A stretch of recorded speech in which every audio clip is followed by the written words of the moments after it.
The following podcast contains naughty language and ridiculous situations. Listener discretion is advised. Hello, this is Ted Levine talking to you right now. And I just want to give a shout out to one of my favorite directors that I had the opportunity to work with in 1990. Demi, we're gonna miss you, buddy. You taught me how to pucker up my shirts and make it look like I have breasts. You made me talk about how a girl should be wearing a size 14 dress. And you also gave me Precious. Thank you, Demi. Godspeed. Welcome to Trick or Treat Radio.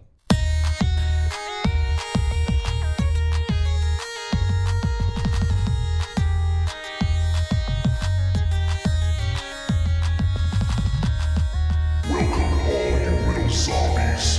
You're listening to Trick or Treat Radio, starring the Deadites.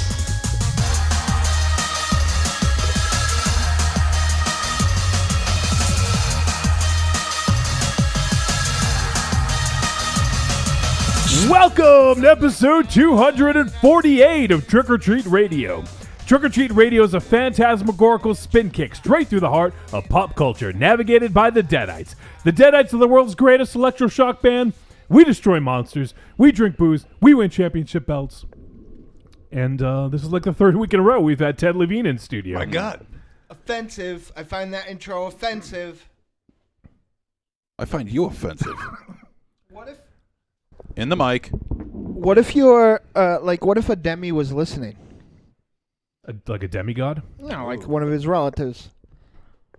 Yeah. Like Georgie Demi or I Alec didn't think Demi. it was offensive at all. I didn't say anything that was... It was Ted Levine, actually. Yeah, what Yeah. if I didn't say anything that was derogatory towards Demi or what if Levine. Ted Levine though is upset that you were making fun of the fact his friend passed? I think he would be upset over the fact that was probably the worst Ted Levine impersonation I ever did. Well, I don't think he's keeping track. Well, he might be. I don't know. Shut up and eat some brownies. I don't want to take them home. I got more fucking food at my house than. Oh my God. There's still some food left, huh? Still some food left. You didn't eat it any MZ. Yes, I did. Oh, okay. You didn't eat it all. You should have. I had a beer. That's considered a food. Raven Shadow, he had a beer. Wow. Whoa. I'm sounding like Raven Shadow now. Whoa. Raven Shadow. Yeah. What? You look different. What's going on? Little tied back. I think it's so handsome. Thank you, baby. Thank you, buddy. Where's your pouch? My pouch. Pouches and ponytails, man. Yeah, no, I'm going to get some shoulder pads. Rob Liefeld up in We're here. going to be like 1991 again. It's exciting. I just want to get out of the way. Thank you to everybody who came to my awesome birthday party. I came twice, Dynamo. Yep, you did. Ooh. And me and Raven Shadow were so busy partying that we partied the next day. That's true. It was awesome. We ate peanut butter chocolates out of a bag. Damn. We did. Not Huddled enough around the hours in a counter. day to party with Dynamo, huh? And we also played a game where Monster Zero got to pick if he would date someone or not date someone, and he picked date every time. Well, he is hard up. Yeah, he said so. I do, and I did. Let's just be fair. It was fucking Dynamo stock, right, up in this motherfucker. Oh, man. I had to park all the way down the fucking road. Yeah. Yeah. I've never even had to, usually I park right in front of the house, but I had to park, literally down the road. It was like a half mile People were walk. parked by where I was chasing turkeys. That's Yeah. right. I was all the way down apologizing at the end of the road. I was apologizing to the neighbors. Whoa, They were whoa, whoa. like- You only stayed 90 minutes, Raven Shadow. No, I was there. Wait, listen, we couldn't find you. They knew where I was. Yeah, I was there. You left. I stayed pretty late, till 11:30. That's You ducked out early. I gave my Well, true. Was the ice cream place closing? You had to go get some? No, I got the black raspberries in the back. Black raspberry? Black raspberry. No, it was very exciting. There was so many people. I mean, essentially, that was like Rock and Shock weekend, right? No, it wasn't. God, you're fucking always naysaying. Everybody Everything I say. was nice to me at this thing. Yeah. Well, all the local. It was like local Rock and Shock. Well, I even bet A New Hope wanted to stay, and you're like, no, let's go. Well, it was tired. No, she was dumb. She probably wanted to hang out. She wanted to hang out with Dynamo. She did. It was very nice, though. She came downstairs, met some people, met the Patsy, met Kexi. I don't want to say. Finally met me. Patsy? Yeah, I don't think that's a victory, though. Yeah, that was. Oh, believe me, it's a huge victory. She got out unscathed. And you were equally inappropriate. I don't know what you said. Oh, my God. exactly. He whispered. What did you whisper to her ear? I don't remember. It sounded like a quote to a movie, but it wasn't a quote to a movie. And we told you to say it was a quote so you wouldn't get in trouble, but you didn't. Who would I get in trouble by? Her. For looking her. creepy in front of her. Is She that how you liked- want to she- be perceived? She liked me. She dug me. I don't know about that. Alaska, Raven Shadow. It was a rough Don't ride ask home. Raven Shadow. Of course he's going to say no. No, you ask her. I was trying to defend you. I'm like, oh, that's a movie that was. I'm like, what fucking movie was that? The New Hope and the Old Dope. That's a fucking couple. Listen, A New Hope and the Old Dope. Dynamo. That might be the episode title. the Deadites prove that they were in rare form and drank a lot, with the exception of me and Round Trip Jones. He didn't drink too much. Wow. Wolfie didn't drink either, much either. no. Yeah. But yeah, at I had one an point I orange saw Miss soda. Matrix walk by with a full bottle of Jameson and a straw. No lie, no shoot. That's what I saw walk by. It was a celebration. It's a celebration. Yeah, it was. I really appreciate everybody coming. So many people. Joey Tron was in the house. Yeah. J.J. Blinks Yes. was showing his film. Yep. right, My yep. uncle was there, one of my uncles, and I didn't see him other than driving away. I didn't see him in the house. Yeah. He was wild and crazy. There were people I didn't see till I was saying goodbye. It was just I know. It was like, oh my god. The funny thing is, so I showed up for maybe I want to say like a half hour. I don't know, but me and T-Dog swung by. I got there way later than I wanted to, and because I was Tell. I was doing stuff here at the studio, and then I had to go home and take a shower because I was pretty gross.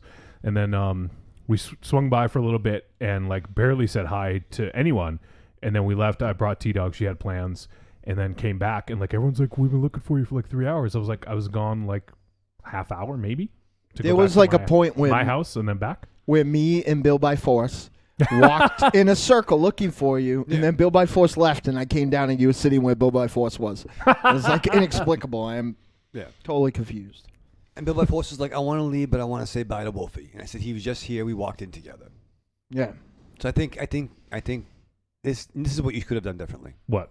I think you could have said, hey everyone, I love you all. I'm going to leave. I'm going to come back.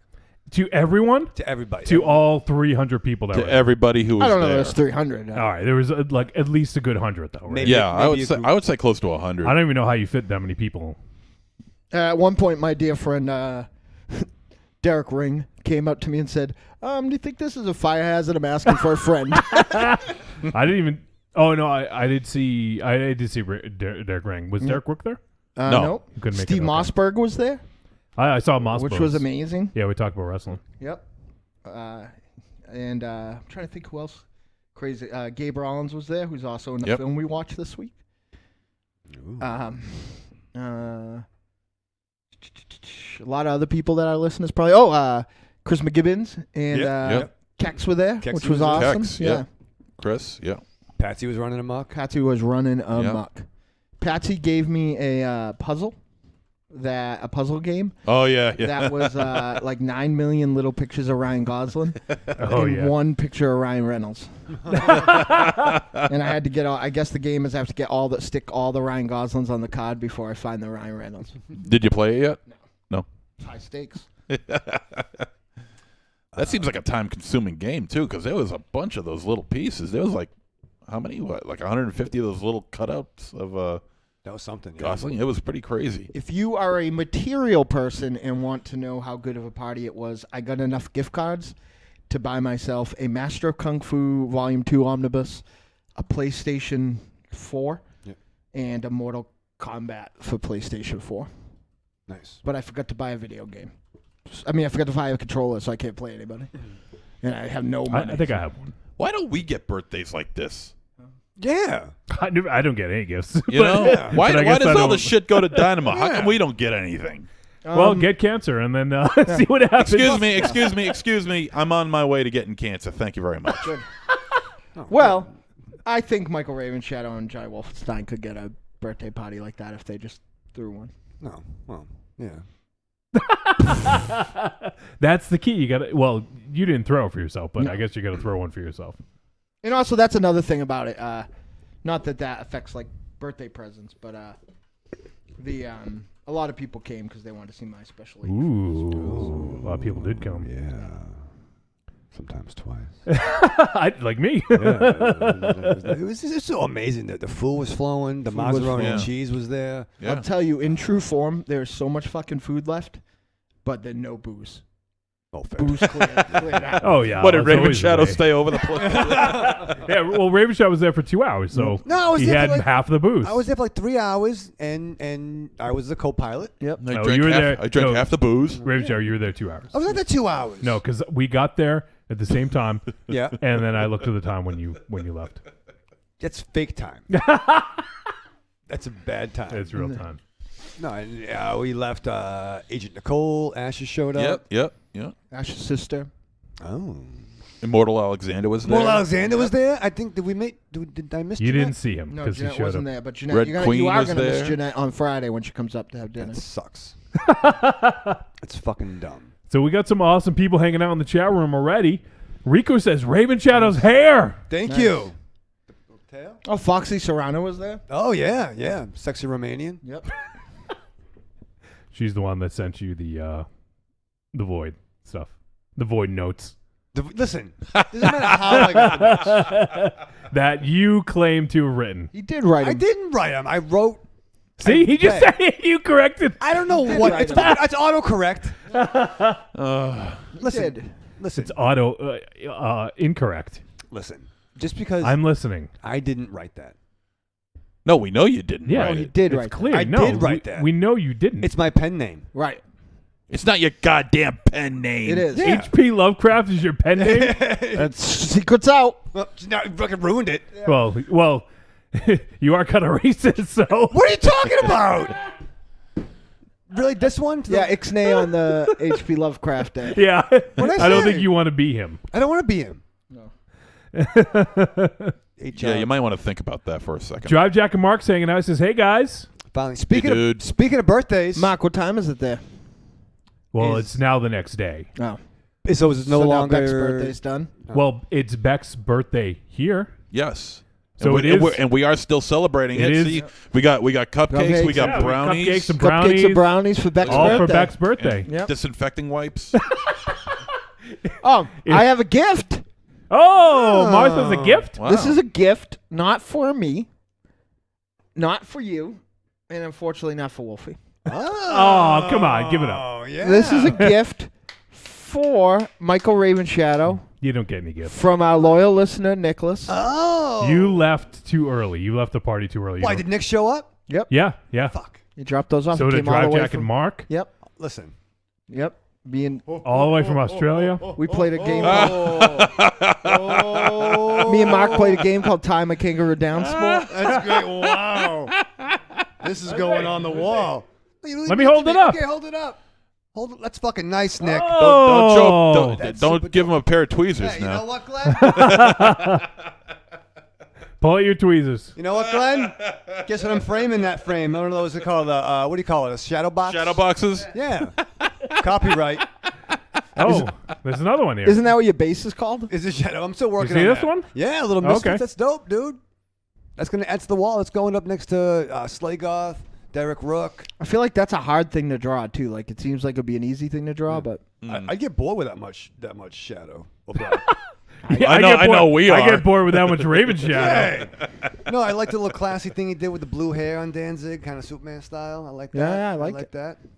This is nice, dude. That's pretty Super good dope. work, actually. Drive Jack and Mark says it's 11:25 a.m. right now my fuck. in Australia. It's 11:25.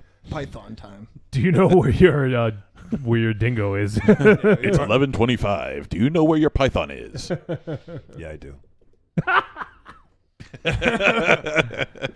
I got to hang out with Oliver, the Wonder Dog, yesterday. Yeah. Oh, nice. That was awesome. Cool. Showed me tricks. Did you get his autograph? I did. Cool. Chased the cat. It was a nice surprise. I was hanging out, my mind in my money in my mind, and I get a little text, something along the lines of, "Are you dressed?" And And I said, maybe. But no, Dynamo and special lady friend popped over, so we had a nice conversation like grown-ups on a Sunday night. Kept the party going. With Like grown-ups. You said yesterday. Yesterday, well, I'm not, it's... What fucking day? I'm on Australian We're time. on Australian time. Oh, So it's Thursday in Australia. In reverse. Yeah. so it's Wednesday. Yeah. I don't know what day it is. You said Sunday. We don't know what day it is. Yeah. It's Do you have an alibi? We're on maritime time. Yeah, It's maritime. I'm sure it's Sunday somewhere in the maritime world. more time. it's flowing. It's very ebb and flow like the water. Right. The tides. We also have Evil Corny's hanging out. Hey, Cornball, what's up, buddy? And then Mark Sheets, Punch Farm Mark Sheets says, speaking of coming, what's up, guys? One thing I wanted to do before we get too much further is we neglect to talk about what the show is about. Usually it's about an hour in. Maybe people want to know right off the bat. So tonight we are reviewing a film called A Dark Song, and it is being released by IFC Midnight, and it is I forgot the director's name. It is directed by Liam Gavin. Yep. So we're going to review that flick, and as of the time of the live show, it still is 2 days away from being released in theaters and on VOD. So it'll be out on April 28th. If you guys want to check out A Dark Song, you can do so. It's playing limited theatrically, and then also it is going to be landing on VOD same day. So if you guys want to check it out after hearing our review, go ahead and look for it. And other than that, we don't really have too much planned. We had a couple voicemails left over from last week that had Dynamo's name in them, so I wanted to hold off on those from Nick. And we got some new voicemails to play. So we're just going to kind of shoot the shit. We may take it easy this next couple episodes, because in 2 episodes, we have number 250. That kind of snuck up, huh? It's fucking exciting, right? So we do have episode 250. I'm trying to plan for that. And hopefully we'll get some cool stuff going on. We almost celebrated that Elm Street style. Well, no, that wouldn't. Yeah, I wouldn't let that happen. Elm Street kids, we had like 2 milestones we didn't know till after we finished recording. Yeah. That's kind of what we did on The Outside Corner. We did episode 50, didn't realize till after, but we do it in seasons, so we number them differently. So we do like number from 1 to 28 for the first season, then start it off. So our numbering was all fucked up, so it was harder to know. But Oh, is that what you mean by that? What? I'm still confused. The chain gangs ratings makes more sense. What are you talking about? What? Have you ever heard of a season? You watch TV shows, right? Yeah. But that's So not- in the 5th episode of season 3 of Sons of Anarchy, what episode number is that? the awesome one. Oh, Christ. But no. Okay, listen. See what I'm saying? I kind of So do. you call it like season 3, episode 5. I have a question, Raven Shadow. Thank you, Dynamo. Yeah. Thank you, Dynamo. Thank you for rescuing me, Yeah, I have a Dynamo. question. Thank you. Yes. Don't be so fast this time. All All right. What season is Walking Dead on? I'm confused. I haven't been paying attention. 43. No, what season? It's a Well, fucking it rabbit seems like hole. 43 because Yeah. it's long. Is it gonna happen tonight? Is it 6? No, I think we are actually Dynamo. Good question. We are actually past the standard level of seasons. Okay, that's interesting. Oh, it's on 9? Yes, Yeah. Wow. I think so. 8 to 9. This is that time, I thought it was 8. 40 or so episodes ago, where you say, I'm sorry, Dynamo, you were right. Yeah, are you going to say that? No, you just laughed it off. What?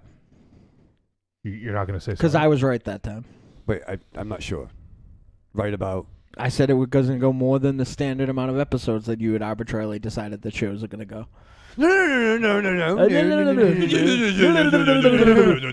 Oh, no, hold on. Play back the tape, Nick. Season 7 just finished. Yeah, that's what I said. You didn't say shit. I thought you said 9. No, you said that it only would go to season 6, though. No. I said that it's it's getting past the typical standard level of length of seasons, and it's extenuating. It has an elongated. Extenuating? It's very extenuating. It's extenuating Okay. circumstances. I was just checking. Yeah. You don't have to say I'm right. Let's hear you use the word extenuating other than following it up with the word circumstances. That's what I thought. Riku says season 3 of Sons of Anarchy was what made me stop watching. Oh yeah, the Ireland thing took a long Sorry, time. that was a sore subject there. Yeah. No, they could have wrapped it up. It took them a Like you could have.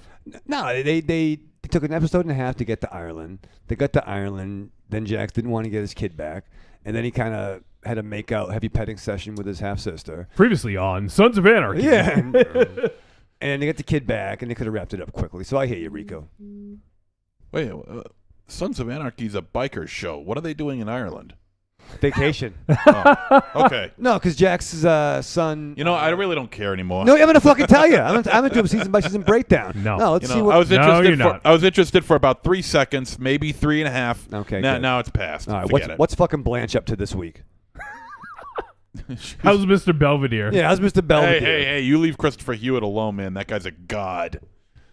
A god? On an all new Fuller House. Excuse me. He's Mr. Belvedere. Wolfie, Yeah. I'm not gonna brag, right?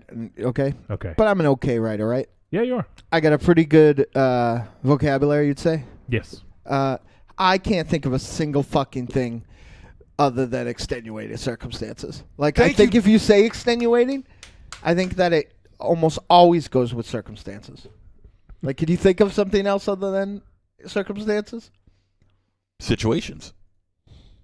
Extenuating circumstances. It's What- kind of Oh my god! Circumstances? What's it called? Oh god damn it! Are you kidding? extenuating situations. Yeah. You know what? Hold on. Yeah. Thank you. Thank you. Thank you. This podcast doesn't have, extenuating circumstances. Wait, am I saying what Dynamo. did you say? Dynamo. Raven Shadow is not Ryan Gosling. You don't have to save him every 2 seconds. Listen. Yeah, I can understand why you need to, but you don't have to. Listen, first of all, Ryan Gosling doesn't need saving. All right, he's very capable. Yeah, but you do for some reason. Listen, it's just you just don't know me just because you're not my homie. Anyway, I like you. I'm sorry I said that. You were a little rude at the party, though. I wasn't rude at the You're a party. little bit rude. No, I wasn't. People made comments. No, like who? There's so many people. He was just giving foot rubs all fucking I saw time. that. I saw that as I I don't was think leaving. extenuating situations works. Thank you, Dynamo. You actually looked it up. Yeah, that means that would mean like it just doesn't jive. It means just making because it doesn't sound right, is what No, you're no, saying. no, no. It's like extenuating is like it automatically like applies a time frame to it. Like there can't be like extenuating circumstances in like the future. Like you can't predict extenuating circumstances. Like this baseball game wouldn't go into extenuating innings. No, that's not. That would mean less innings, or that would mean like, or the like the reason of to make forgivable. Yeah, so- make forgivable. That's what it says here. So there's not make forgivable situations. The adjective extenuating is unusual because it's almost always used with the word circumstances. The phrase extenuating You're right, Dynamo. circumstances describes the specific reasons that excuse or justify someone's actions. Well, I didn't. You know what? Here's the thing. Yeah, on the ropes. No. Hit him I'm in the gonna- balls. I'm going to Get bounce that off these ropes. stick out. I'm going to bounce off these ropes just fine. You watch. Hit him for real. See, Kick him in the grill, Pete. when I said if he could think of another word other than circumstances, I mean, this is Raven Shadow we're talking about here. You knew he was going to come up with something How ridiculous. about extenuating circumcision? Ooh. Ouch. That means a forgivable circumcision. I'm sorry, but we cut your balls off. Yeah, it's a justifiable circumcision. Don't worry. You will be upset. Don't worry, they'll grow back. You will be angry at this is fucking stupid right now on the iPads. You will learn. You will be surprised by his high pitch until you learn the extenuating circumstances of his extenuating circumcision. Circumcision? Fucking baffled because Wonder Woman's mom's on TV all of a sudden. Oh, yeah. Oh man. Yeah. Maybe I should introduce everyone. No. Don't do that. All right, I'll introduce everyone. Thank you, John. I am Johnny Wolfenstein, the pencil pusher and producer of media for Trick or Treat Radio, the Deadites, and the Grand Guignol Network. We also have the immortal gunslinger, singer and lyricist for the Deadites, and last week's birthday boy, Dynamo Mars. I almost didn't make it here. I was extenuating for the bus. We also have the vulgar guru of horror, star Blood Pigs and Fetus, one-time contributor for Horror Hound magazine, and the architect of disrespect, Monster Zero. That wasn't rude. What the hell are you talking about? You were a little bit rude. No, What was rude? What was rude? What did I do? The comment he made, the thing about the line with the ladies. What did I? Oh, you're harping on that. What? The comment you made to A New Hope. A New Hope. Yeah. I'm trying to remember what I said. Oh, wait. No, I know what you're saying. I remember. I was rude. You know what? And, no, I wasn't rude. I was What- actually what'd out you of say? line. What was it? Hold on. It's like when they made when Marsha Manhunter made the Joker sane for a minute and he collapsed. Shit. What was it? I think you just scare people sometimes, and maybe Well, good. Then, I think good. maybe Then I'm doing my job. just take a minute. You sit next to the Red Queen and Was it about hermaphrodites or She something has like to that? get- Jesus Christ! Who else did you fucking talk to? I think I don't remember. It was something on that. It was something on that idea. I think it was, yeah. Yeah, you sit next to the Red Queen and she needed to be fucking hosed off afterwards, so drooling all over her. Yeah, MZ was in like a beautiful, lovely sandwich at some point. Yeah, it's He had a gross. lot going Well, on. you know, hey, there's pictures of me with Red Queen and the lovely Myra. Yeah, she true. she was surprised to see those, I'll tell you that. Yeah, she was happy. She had a good time. You didn't have anything to do with it. hey, I was just happy to be there. What the hell was it? It was about hermaphrodites, wasn't it? I can't remember. Jesus Christ. Jesus. It's amazing that in between now Not- and then, not you have said cross-dressers. so many Yeah, it's offensive about things cross-dressing. that you can't remember was it about this cross-dressing? particular offensive thing. What's It was offensive about cross-dressing? hermaphrodites or cross-dressing. What was it? Now, keep in mind, not to be overly politically correct, but none of those things are offensive of their own. exactly. But when you say it to a person the way he said it, Yeah. is. It was not. It Oh was my pretty God. bizarre. It was was bizarre. weird. Hey, Well, all of us we were could like, go with what bizarre. the fuck did he just say? We could go with And- bizarre, but we cannot go with rude or disrespectful because it certainly wasn't. And we thought that it was a quote from a movie, so we dismissed it. And then we found out later that it wasn't. Now, if I said that while I was dry humping her leg, then that would be offensive. well, then that would be there's rude. grounds for him to punch Yeah, you yeah, yeah. in the gut, in the throat. But you gotta understand there are lines that people have. You just met her. You don't talk about He doesn't hit lines. What lines? Yeah, you he's don't like, talk about what are weird lines? things. I have no moral compass. I'm just You have no morals. Yeah, he's going down. Thank you. What was that? What did I say? It No, was- see, here's the thing, Monster can't- Zero. All right, it doesn't matter. What if Yeah, she yeah. doesn't come back? Yeah, thanks. yeah, she's never gonna come back. She adored me. Oh, sorry. Whoa. Yeah, I would be willing to bet She did not adore she you. did not adore you. That's fair. All right, we also have the chain smoking, hand kissing, baby shaking, lorazepam loving, comic book reading nerd, and the official smoke machine for Castle Wolfenstein, and the Prince of Promotions, and the old dope, Michael Ravenshadow. That's right, Johnny. Everyone appeared at Dynamo's birthday party, so it's a quiet week. But I also spend long car rides home apologizing on behalf of my fellow podcasters. Oh, just one. See, you were afraid it was going to be me. No, she likes you. I know. Oh, me? No. Yeah. She likes me. Yeah. She likes me too. She likes. doesn't. She likes me. Johnny said very nice things.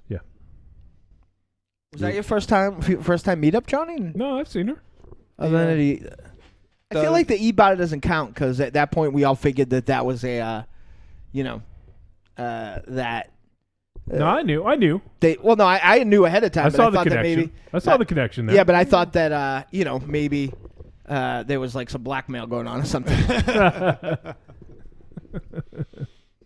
It's very exciting. No blackmail, right? No. I mean, it wasn't in reference to her being a hermaphrodite or anything like that. I'm not saying that. No, it was just a phrase that I Just said. something- It just came out of nowhere. So no, Yeah. I don't think it was rude. Something that it made me so hot or something like that. That I'm starting to remember, but I can't remember what the first word was. No, you weren't rude. You were very surprised, and we think you could. Yeah. It had something to do with turn you on or being Yeah. hot or something. Yeah. Makes me so hot. Yes, something like that. Yeah, I Exactly. can't remember what the hell it I was. think you were hotter than a hermaphrodite in Hades or some fucking thing. 80s. Don't say that to like a new person. Yeah, No. right. I mean, it was along those lines. Like, it's like, hey, do you want a beer? And then like, bleh, and you kind of. It wasn't quite. It wasn't quite what you did to Myra last week or the week or two before, but. That was uncomfortable. That was very uncomfortable. And I watched that again. Yeah, wait, it was. That's funny because I was telling these guys, I was telling somebody, I can't remember who, but when you mentioned that to me, I was like, damn, that was kind of creepy. I didn't give it much thought until you said something. It came real quick for us. So that's everyone? No, she liked you. You were fine. No. She didn't. Oh, I'm uber fine. No, you just can't come over anymore, though. I'll live. She just never wants to see you. Yeah, it again. was Yeah. nice. It was like that was. It's like, you know, you did it. That's it. You know, that guy Meister Zero, he's weird. Well, that's fucking true. As said by everybody at the party. Evil Corny says, throw Raven Shadow overboard. Deny him life vests and ice cream. Listen, Corny. You're starting to hurt my feelings a little bit, man. Still having that ice cream. We're going to have ice cream. I can't wait. Dynamo, what do you think about this? So, Raven Shadow's your tag team partner. Correct. Corny's your running mate. Correct. How do you feel about their feud? I feel like competition is good. Yeah, well, it sounds like a little bit of conflict. I don't know, man. I'm not worried. I'm sure you can handle it just fine, though. I win either way. Yeah. Yeah. It's like see? it's like Ashley Lawrence having a death match with Angela Bettis, and I'm the prize. I win no matter what. Oh, boy. You're the prize. Listen, Oh, man. I know you're like the creepy border. I know if I've gone too far, if I can see you. You're going to build a wall around that border? We're going to build a wall. Build a wall around the border of Russia. Maybe we're not going to build a wall. It would have been spectacular. How about a dome? Biodome? A biodome. Wheezing the juice. Oh, all right. Maybe we should wrap this up. What happened to Pauly Shore? He works down at 7-Eleven? Hooventude. Yeah. Some jabroni named Hooventude. Dude. So let's I guess we'll start heading into the break in just a moment here. But before we do, you guys, if you do not own it yet, you should own it. That is Dough for Dynamo. You can get it for at the minimum $7, or you can pay $1 million if you want. There's 19 tracks from fucking awesome bands. There's a brand new track from the Deadites called The Attic, which is Mars's favorite song because he doesn't have anything to do with it. It's the best song ever. And you can get it. Go to doughfordynamo.bandcamp.com and go ahead and get that. 19 amazing tracks. And there's some other phenomenal bands like the Evil Streaks, like the phenomenal MK, like our buddies in Transdusk, Anaria, Eurydice. We have also Nightmare, Genki Panic. There's so many. Paco, Mossberg, Yeah, see, like I shouldn't even name them because Noman. the Euro member for sure. I said that, Eurydice. All right, well, I don't know how to say it. I thought it wasn't Eurydice. I thought that's how I was saying it. You corrected me. That's how I've been saying it, so I don't know. Maybe it's Eurydice. Ooh. I think it is. I'm not even kidding. I think it is Greek. Okay. Giovanni Lombardi Eurydice.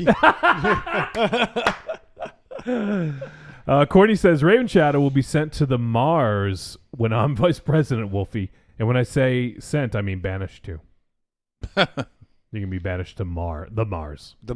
Yeah. Like the Mars? You Like get if to you go onto Mars with the Mars. So how am I losing there? You want to hang out with the Mars, heading to Mars? Yeah, well, I mean. Raven Shadow! Listen, Corny, I think you're a little bit outrageous just to be outrageous. You're outrageous. I am outrageous. You're totally You outrageous. better fucking believe it. Euro Dyke. Yeah, perfect. You're a dyke? I don't think it's a... Well, what's the E with the? It might be like Eurydice. What's Euro- the E? Eurydice. What's the E with I the? don't think it's Dici. What's the E with the line over it? umlaut? That's- Oh, do you guys know there's a French 7? That's A. That's with an A sound. Is it? Yeah. It's like a Eurydice. slash. You're a DC. You're No. a DC. Yep. Let me see. See. Wow. Wow. Yeah. That's. Oh, I see what you're looking at. Okay. That's Yeah, a tough. you're That's a tough DC. one because when you look at it, it does look like Yeah, you're a well, DC, you- but hey. Leave it to the crack and the correct Greek pronunciation. He says, "I'm evil corny, not passive corny." Sure. All right, so So, it's more than there just you a go. clever name. It's more than meets the eye there. Passive aggressive corny. He's a transformer. Did you get your Transformers, MZ? Oh yeah. Oh yeah. Oh yeah. What Transformers? He was like 2 weeks ago. He kept checking fucking tracking every minute. So let me Like get it this was gonna straight. My actually go birthday went faster. by and you bought yourself presents? Yeah. You son of a bitch. Did you at least bring me lemonade? You know, brought No, like I brought you Diet Mountain Dew. It's true. I did. I made love to it. You could keep it. Wait, was it Mount Dew or was it Mountain Dew? Mount and Dew. I thought it was instructions. Mount and Dew. You should have got him some Mountain Mist. Yeah. Or was the Dew Doc- Mist or something? Dr. Radical. Dr. Radical. No, that's Dr. Pepper, isn't it? Dr. Thunder. That's Dr. Thunder. How about some blue drink? All right, fuck it. We need to move on. Yeah, we gotta go. So, and if you guys want to, and actually, we had someone buy some of our digital content this week. Thank you, Nicholas. What do you buy? I thought he had the greatest hits. Maybe he bought him again. I don't know. But anyways, if you guys would like to buy any of our digital content or if you want to buy some merch, head to trickortreatradio.com and then you'll see at the top of the page there is a store button. Go ahead and click that and you can have access to all of our goodies. And if it's a digital download, it'll get sent immediately. Michael Raven Shadow. Yes, Dino. Have you ever listened to those greatest hits that you lent me? I've not listened to them since I lent them to you. Oh, I know that. It's very strange. When I put them on my computer, there appears to be no content on them. Yeah, I listened to them in the car. Interesting. All right. Why don't you have? You don't have the greatest hits? No. It's on the. I thought it was on the server. I can't get on the server most of the time. Oh. Any kind of server. Yeah. Good thing I cached songs out a couple weeks ago. I'm locked it up. How about that? How about that, Raven Shadow? How about that? Well, now I don't have the greatest hits anymore. Nick, send me some copies, dude. Oh, first time Mike is hanging out. Hey! Says evening family, happy Aliens Day. What's that mean? Oh, it's fucking absurd. I found out today because I couldn't figure out why it was Aliens Day. Well, why don't you tell folks? Because, and I'm like, and it's because of LV 426, right? Is that the moon that? Okay. That, But that's a long way to go, gang. Listen, I love aliens. Yeah, the moon's far.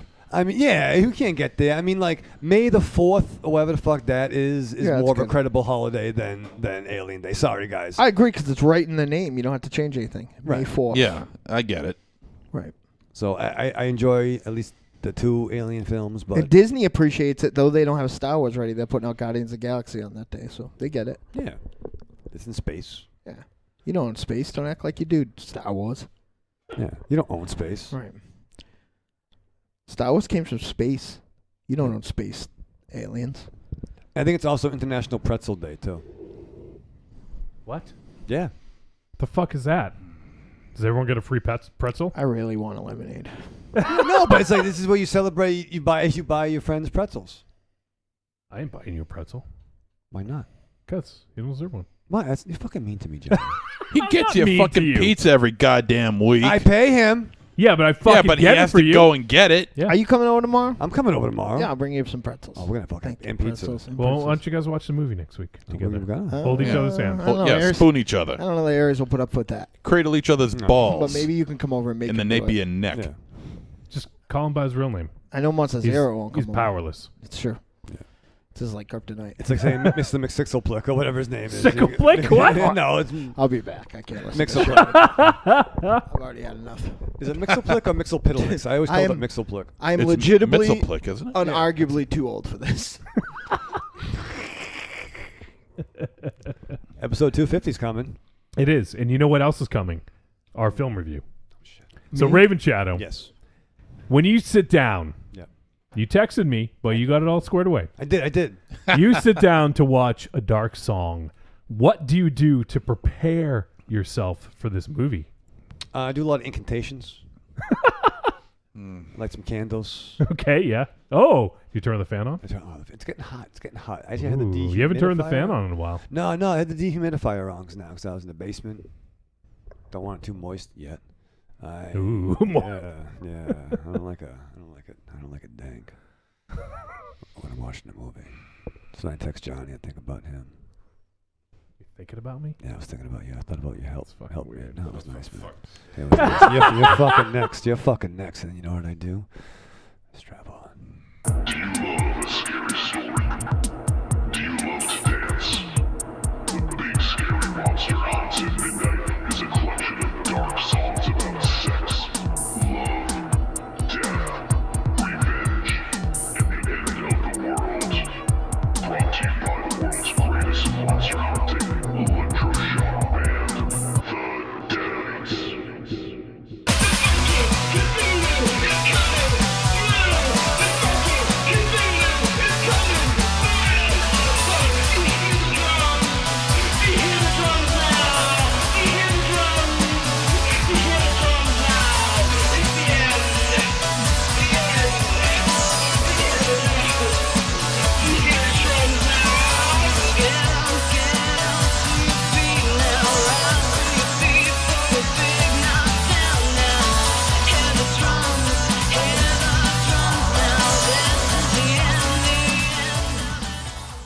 Available on iTunes, Google Music, Amazon, CD Baby, and all other digital distribution sites. Hey there, this is R.A. Salvatore, call me Bob, and you're listening to Trick or Treat Radio. I'm Kevin. And I'm Rick. And we're your hosts of the Radio Violenta podcast. Join us as we drink and stumble our way through Italian and cult cinema. Follow us on Facebook. And subscribe to us on iTunes and Stitcher Radio.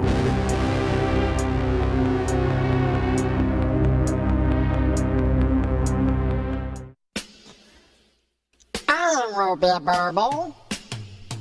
What's up, y'all? It's me, the Yeti. Telling all the ladies that they couldn't be more fine and that we should knock those boots like Frankenstein. When I want to get my nerd on, I go to Facebook and I go to the Trick or Treat Radio Facebook group. That's the place where I get to talk about all the hip new horror movies, all the cool comics, Like comics. RPGs, video games, you name it, we're talking about shit on there.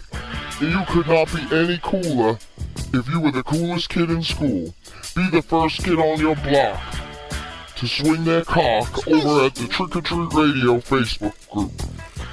Just go to Facebook, search for Trick or Treat Radio, ask to join, and it's like Nerd Nirvana, baby, without the shotgun blast. This is the Yeti, signing out. See you at the Trick or Treat Radio Facebook group.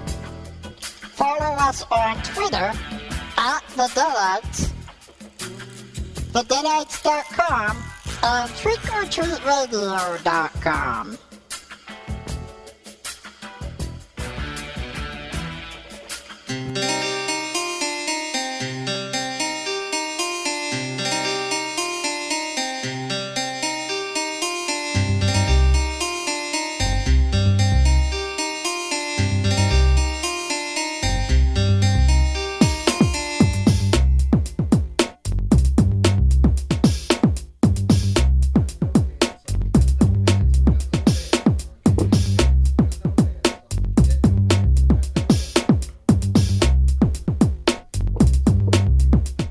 And we have returned on Trick or Treat Radio.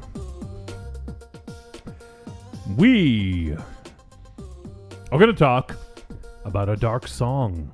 That's the name of the movie, not an actual song. That's right. In the chat room, Cecil Hands is now hanging out. What's up, Cecil? And he says, hey guys, is there a specific episode where Monster Zero talks about disliking Phantasm? I'm sure there is. I I know I've You said talked it a about couple times. Yeah, but I don't think I've ever gone into really great discussion about it, but It's probably the episode that Nick called in his first Phantasm review. The conversation usually goes like this. I don't like Phantasm. I say, because it's a smart people movie. And you say, you're right. no. It is. No. Let me look It real is. quick and see. You probably mentioned it on the one we were reading, Ravager. Oh, you're probably right. I don't like Phantasm because it's good. I don't like Phantasm. I don't like Phantasm because it was made in You know, you don't like The Shining, all right? You know, we each have our differences, you know? Yeah, but We have our likes and dislikes. That's what it's all about. it's not So- what it's about. Numb nuts? So Cecil, start. If you want to go back, start. I believe it happened earlier than this, but start with episode 222. That is, we reviewed Phantasm Ravager, and I'm sure that you talked about it there. Cecil, do you like it or dislike it? Well, you can't answer me, kid. I was waiting. So All I've had to eat today is a crazy Dynamo pizza and Dr. Pepper. what's on that crazy Dynamo pizza? Pineapple, Mm. ham, Mm. Oh my god, I just smelled your fucking burp. broccoli. Oh, it's disgusting. It's delicious. No, the burp is disgusting. Well, tell me what's on the pizza then. God damn.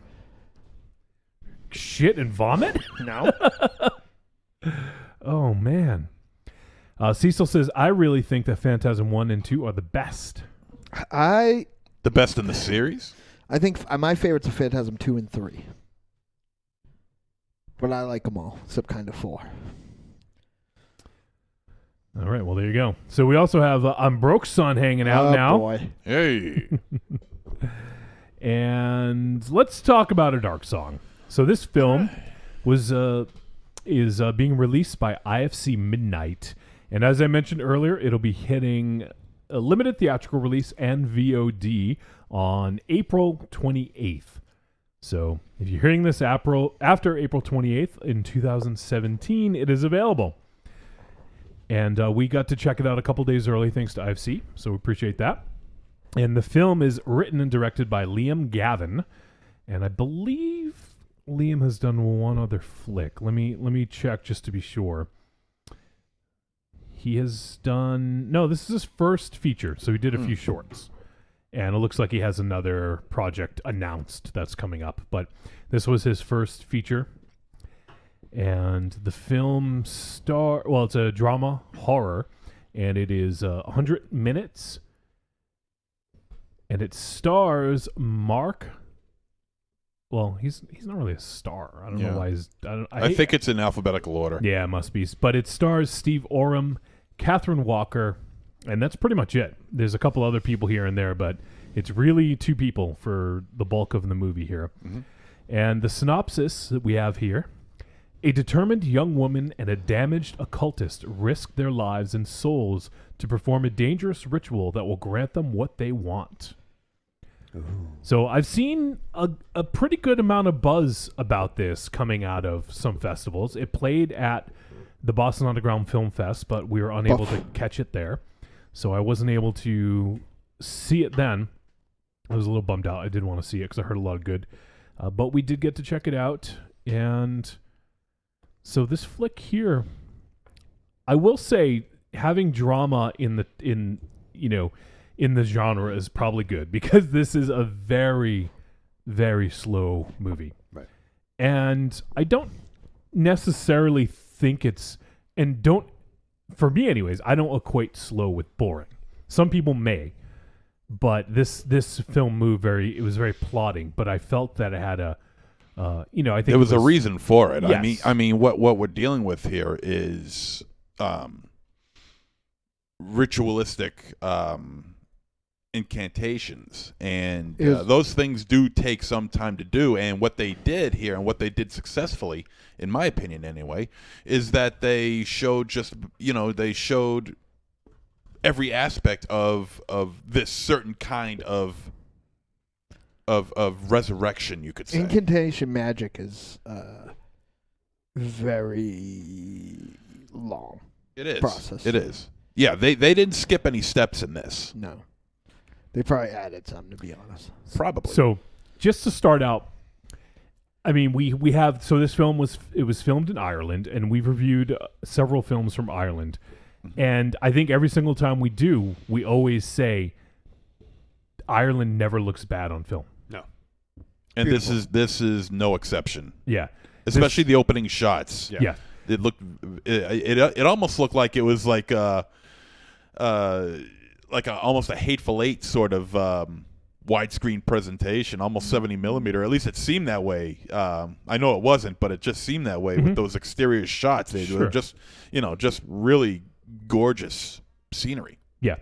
Very nice looking. And while the bulk of this film takes place in interiors, it was a nice sort of break when you do get a chance to view the landscape. Even later on, when the landscape is kind of darker, when there's foreboding clouds, and it still looks pretty, in that sense. So, and also the house was fucking gorgeous too, right? It was like almost like a castle in a way, very kind of like Gothic looking house. It was very, very, very pretty awesome. So we have this. What's the best way to describe her? Kind of mourning woman. And she says fairly early on that I'd say a good 10, 15 minutes into it, she talks about that she lost her son. And she wants to do this ritual to speak with him. But she's very kind of on the fence about why. And her motivation doesn't seem to be... You don't seem like... So she finds Joseph, who is... Joseph Solomon, who is kind of the... this... What did you call him, Ravenchow? You texted me. Douchebag John Constantine. Yeah. Which I know, okay, and I said this to someone earlier today, and they're like, well, isn't John kind of a douche? Well, John's all right, fair. John's a sexy kind of like bastard. Yeah. This guy was like John Constantine if John was bald, had a big beard, and wore a tracksuit. This is like Monster Zero John Constantine. Yeah. Yeah. And like I do my incantations are for comfort. Yeah. And he was rolling his own cigarettes, so like he kind of had like he was John, right? I mean, like, and if anything, I spent a lot of time watching this flick, like somewhere between elements in this and some of the rituals would be great for a JC like TV show or movie. Like he did some real Constantine shit. Oh yeah, for sure. In my opinion. Yeah. And delivery too. And also some real Monster Zero shit too. One scene in particular. I think I know which scene you're talking about. Oh yeah. And I'm saying to myself, God damn, that seems like something I would do. You're like, why did I think of that? I'm in the wrong business. I'm already dressed for the beam edition. Easy access, No snaps or buttons or zippers to get in my way. Jesus. Wow. Yeah. We're sorry. Yeah, we're sorry. Yeah. Now get dressed. I have a question for you. When you go home from the show, or any night, and your special lady friend's already in bed, do you get in and do you back the jerga, or do you do it somewhere else in the house before you get? Oh my God! Is that gonna smell as bad as it fucking sounded? Into bed. Jesus Christ! Don't leave the people hanging. Yeah. Answer the question. No. So where do you back the jerga? I don't. In the car, yeah. I do it on the drive home. I want to hear how the song ends. I'll be right in. So I do have some. I thankfully was able to watch this with T-Dog, and she always has some great commentary because she's very well versed in a lot of different things. She's very, very smart, and so she had talked about. She heard the word when Joseph was saying, "You're gonna Abramelin" was the name as she mentioned. She was gonna do like an Abramelin incantation or something like that. And Abramelin is an Egyptian mage, I guess. And a lot of he like very early on, and a lot of his work was actually used by Aleister Crowley. So Crowley took a lot from Abramelin. So, and that's one of the names that they mentioned early on that she was going to do an Abramelin incantation. So this was obviously, as it should be, it was based on a lot of reality of what's going on, And so I thought that was pretty interesting, that it was very rooted in sort of, actual, whether you want to call it magic, dark arts, or whatever you want to call it, that it was very much rooted in that. So I thought that was pretty interesting, and supposedly, look, a lot of this stuff is pretty in depth, like in the movie. So that was all kind of legit. The Book of Sacred Magic is one of those like kind of linchpin Crowleyan. He made seriously part of his mythology, but it's one of the legit kinds of one of the forms of magic, which most Egyptian magic is earth magic. There are lots of different kinds of magic, but magic is basically using a recipe to manipulate the forces of nature. Resurrection magic, which what they were kind of doing in here, isn't like what would raise zombies from the dead. It kind of what it does is opens the intersecting doors of energy to kind of grab something and pull what you want out. Now, as they see in this movie, that's a shit ass idea. So, and as we mentioned, Steve Oram was also in Sightseers and Kill List. He's been those Ben Wheatley films, and he's been in and you mentioned World's End. World's End. Yeah, World's End. So he's been in a few movies that you guys might recognize. At first I didn't recognize him because of the full beard, but then when I heard him talk and a few minutes in, it was like, oh yeah, that's the dude from Sightseers, and then I remember that he was in Kill List after looking at his IMDb. So I think he played this character really well. I don't think the performances were fucking amazing, but I think he played this character as well as he could, And I thought the other character, pretty much the other actor, Catherine Walker, who played Sophia, I thought she was also pretty good because she had some decent range in this where she had to kind of do a few different things. Yeah, if you're gonna carry about 99% of the film, you gotta put in some pretty decent performances. I thought the performances were pretty decent. Yeah, for sure. Not bad at all. And one thing that is very present early on is this very creepy, foreboding score. Yeah. Right? Which kind of portends stuff that right? Yeah.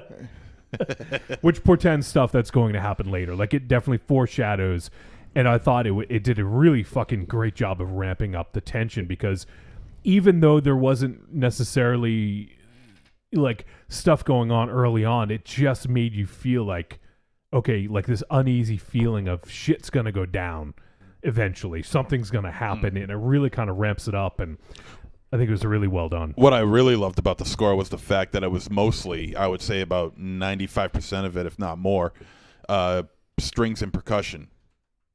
There was a lot of ambient noise. Which I thought, I think that too, but as far as the score goes, I mean... He said this next thing knowing he's setting himself up in this room for something, but I think a lot of it was an instrument I believe they call rub tubes.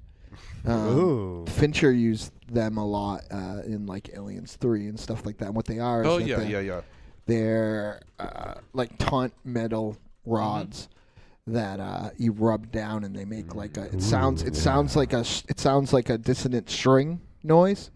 But as you move along them and the ones that set up, I won't pretend I understand the science, but they make it sounds like a dissonant string noise,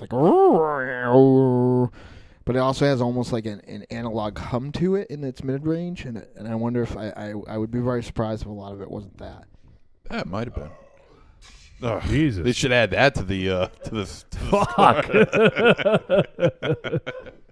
That's what happens when you got an empty stomach and you put a broccoli and Hawaiian pizza in your stomach with a bunch of. I think it's the Diet Dr. Pepper. With a bunch of Diet Dr. Pepper. Yeah. There's only 2 Diet Dr. Peppers so far. But I thought pretty good amount of carbonation though. I just probably thought drink 10 by the time the show's done. Yeah, I just thought the score was really interesting because it plays to the old style of. Oh Jesus. my God! It plays to that old style of because this is incantations and ritualistic things of that nature, and because they date back to such an early period in time, and the score kind of reflects that using the older instruments that man has created, and that's string and percussion. So were you guys cool with the pace of this? I was perfectly fine with it. because, especially what you just said, MZ, because of the nature of the magic, it's a very slow process, Right.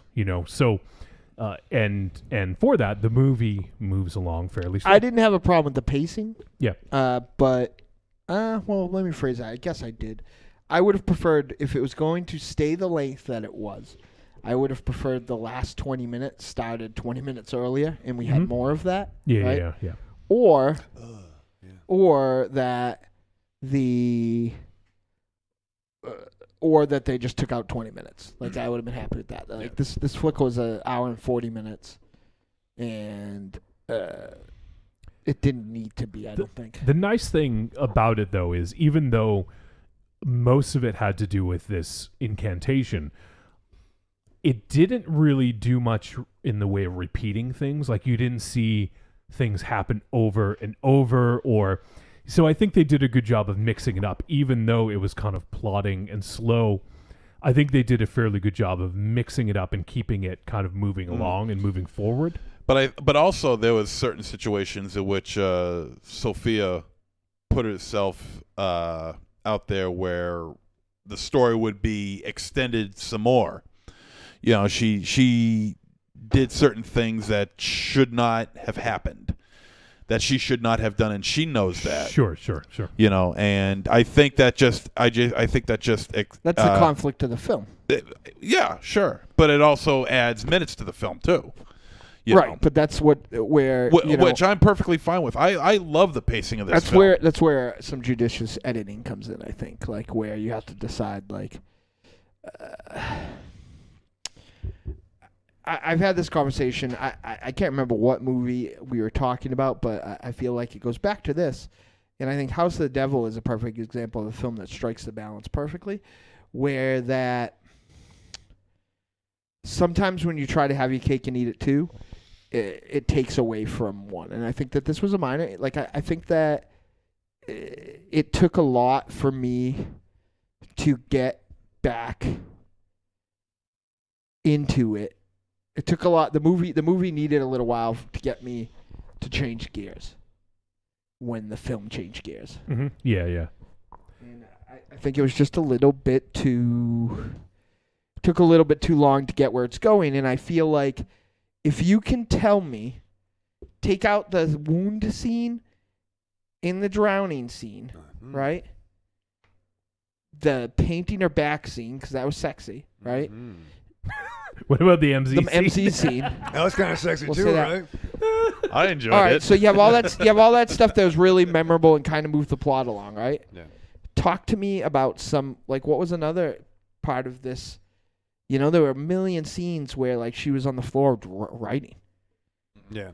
And I don't think that any of those scenes necessarily moved the plot along in any way. My feeling was that it was just sort of a respite from what was going on. Like, they needed breaks between the incantation and stuff like that. So that didn't bother me. When you mention it, like, maybe it did happen a lot, but at the time it wasn't something that was in my mind. Like, oh man, they keep going back to this. It's a little too much. So, and one of the other things is this film was it. I don't want to really relate it to other films because I don't want to set weird expectations. But this definitely reminded me of some films we reviewed maybe like 2 years ago or early last year maybe.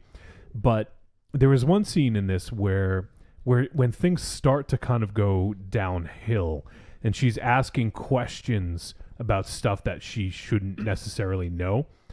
And I think there was a lot of kind of analogies. Obviously, there's some religious undertones going on here, but it was almost like where she was digging for information or knowledge. And if you guys think of, I mean, I've never read the Bible, so I have to rely on like T-Dog for this one, but there's this, when Adam and Eve, when Eve, eats the forbidden fruit, that's when shit starts to go bad, right? Yep. And in this, Sophia kind of wants some of that knowledge, the forbidden fruit, I guess, if you will. And that's kind of when things go downhill. So there's kind of rooted in some nice, religious analogies and undertones, I think. And also she wasn't pure of heart and mind when the ritual began. No. So there definitely was some interesting stuff going on with her, and her motivation was, I guess to use the word again, interesting is how what she wanted to do with the ritual versus what happens. Well, it's fair. I mean, everything had to be very specific for this type of magic. You know what I mean? Even down when we first meet her. Yeah, and even when something goes different than expected, Joseph was his name. Joseph was like, okay, now we have to do this. We have to cleanse you or whatever, Also, he's suspect of her right from the start, too. Yeah, exactly, because he almost doesn't catches do it. her right away. Yeah. And he makes her kind of promise, like, hey, you have to go in with a clear mind in this and know why you're doing it. Yeah. This is dangerous shit. And, he even, one thing we forgot to neglected to mention is that he sealed the house off in a ring of salt. Yeah. So you're not supposed to break the circle. No. And once you start it, you have to finish It's bad for your cholesterol. Yeah. Also keeps ants out, I think. Well, maybe that's why they did it. Yeah. Well, they ran out of sugar because it didn't work the last time. They tried it with sugar, and the ants just came from everywhere. They said, fuck this, let's just take the salt. Yeah, the ants came from everywhere. That's an old trick that was done by a lot of uncles. Wow. How was your aunt? Good, And remember, children. That's so how I feel. We have that knife scene. I don't want to talk too much about it, but that scene was pretty intense. That's a knife that Monster Zero's been complaining about at Halloween for 25 years. That's a knife that they stuck through that guy to stick through the wall. I don't know about that.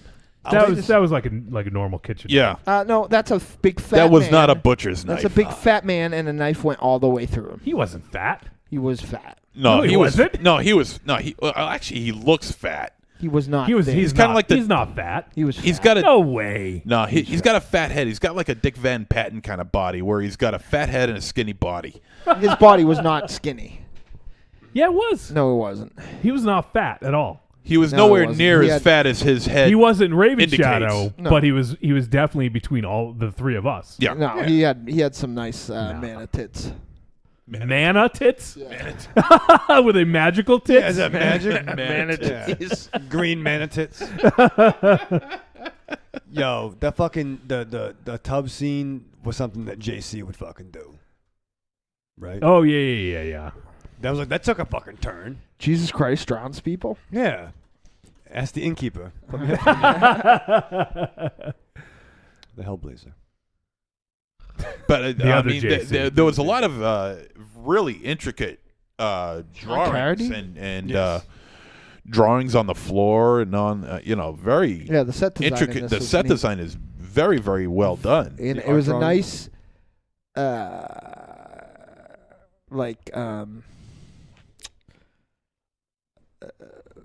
smorgasbord of different cultures and whatnot. Well, I guess they didn't want to Yeah, pinpoint on just one. Otherwise, Did you say pin porn?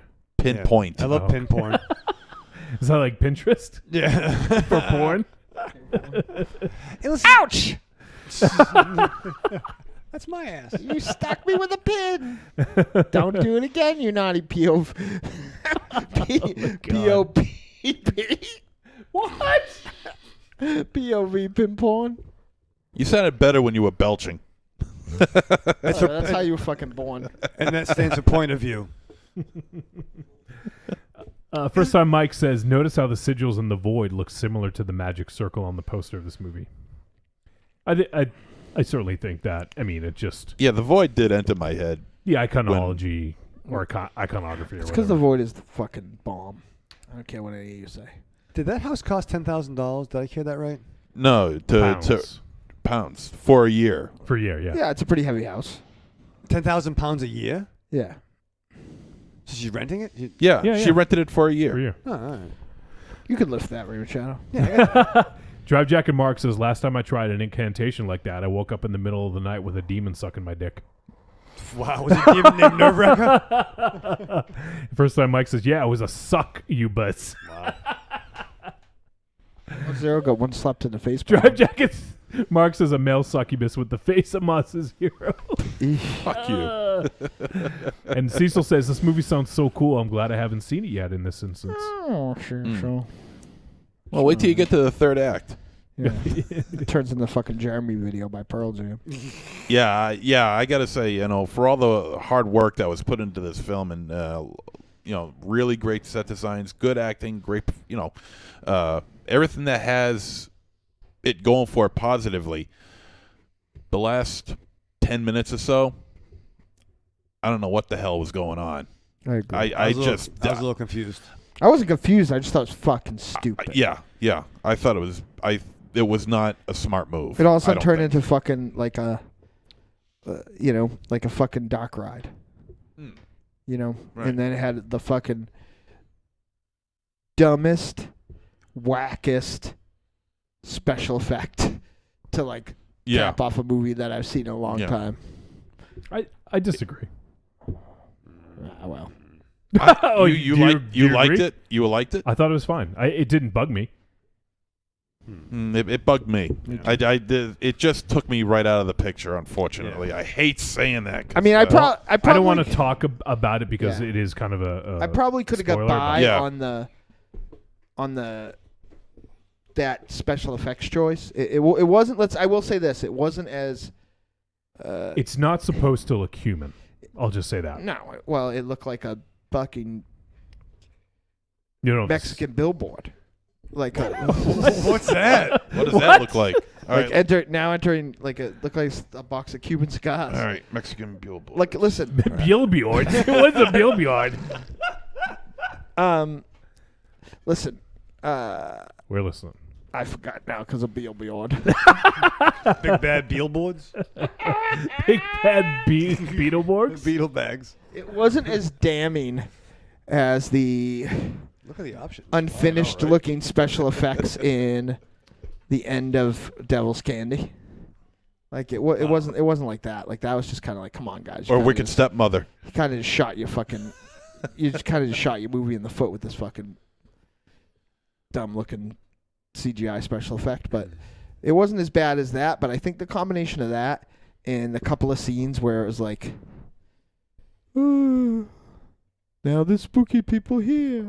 And then there's a spooky person coming through the door. Yeah. It's like, and they don't do anything when I walk away. It's like my cart just veered right, and they're just there. It's like, who cares? Yeah. It just everything that happens in like the last 15 minutes of this film, I just didn't give a damn about. And I understand it, and I even understand the mechanics, but I just think that it was handled clunkily for something that like really seemed to do its research.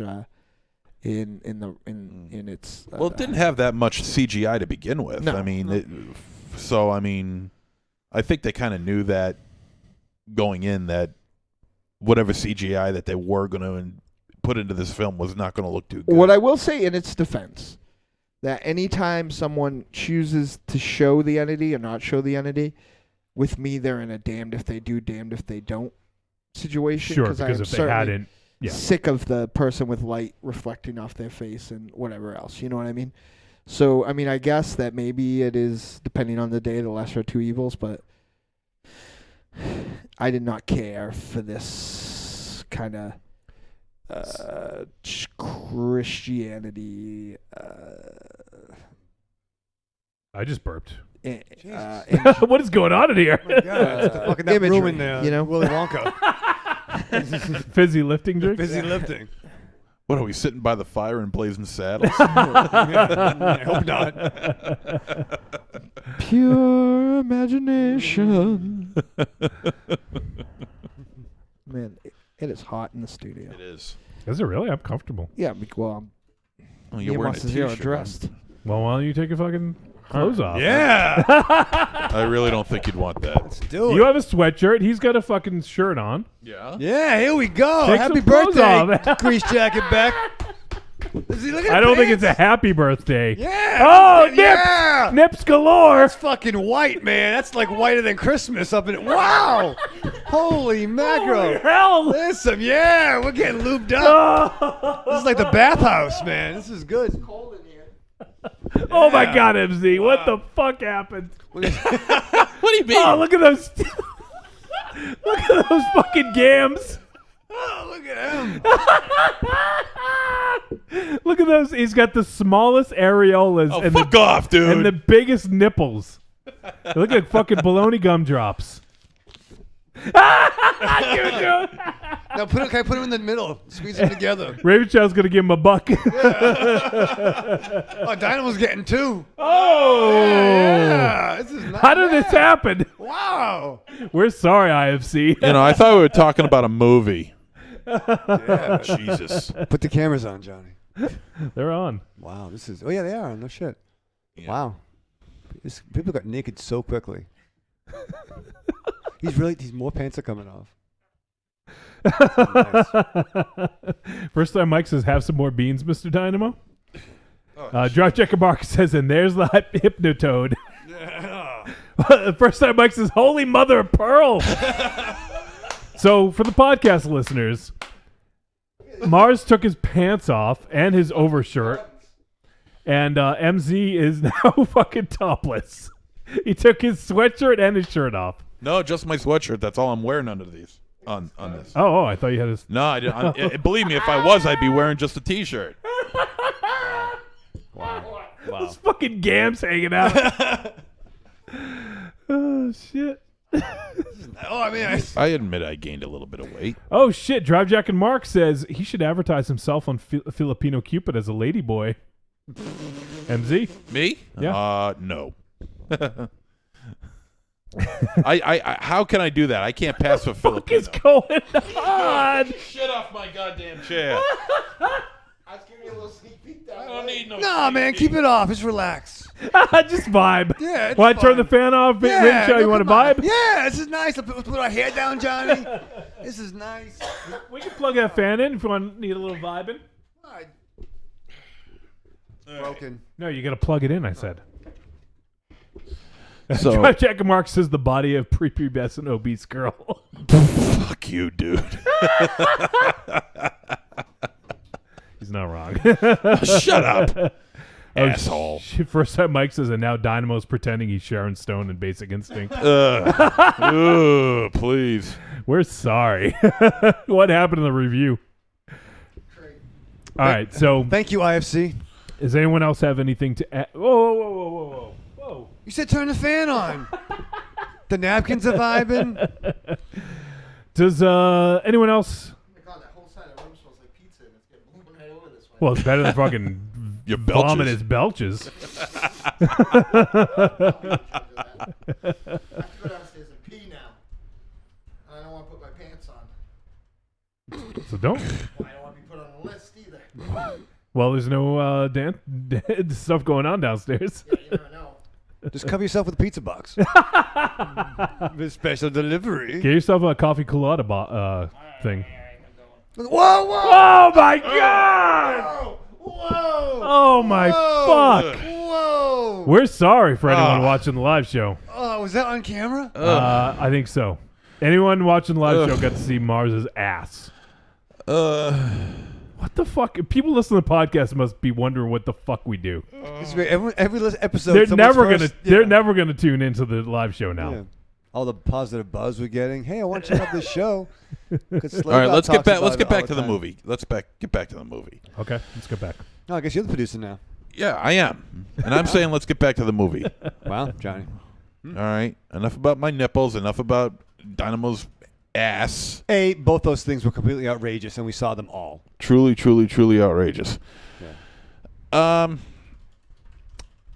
For a first time effort, this wasn't so bad. I mean, it's fucking. It's it real was good. It was really good. There was a couple of tense scenes. I won't say that anything was genuinely scary, but there was a couple of really tense scenes, and for a first time effort, this really wasn't so bad. I just wish that third act was just put together just a little bit better. And I will say that I liked the third act, and without the lead up to it, it wouldn't have been as good. But the way they built it, that ending made a lot of sense to me. And Granted, I think I could. I think I would have done with maybe a little bit more, like Mars said. It would have been nice if they added 10, 15 more minutes of that. But when they got to it, it felt Rushed. no. It felt right. It felt good. Okay. What are you doing? Is his pants on? Please tell me his pants are on. His underwear's on. Okay, thankfully. Wow. He's got all I could see was his head above the monitors, and I see the stupid grin on his face.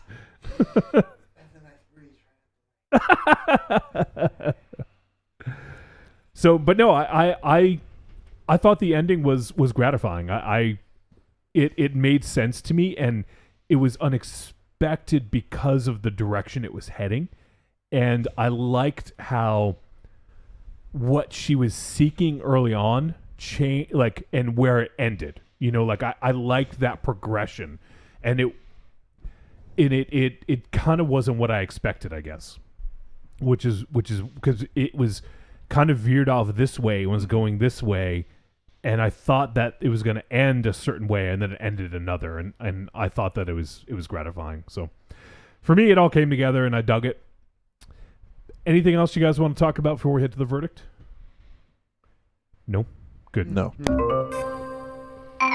Trick or treat, baby. I wonder if people would say you're a trick or a treat. Trick or treat, motherfucker.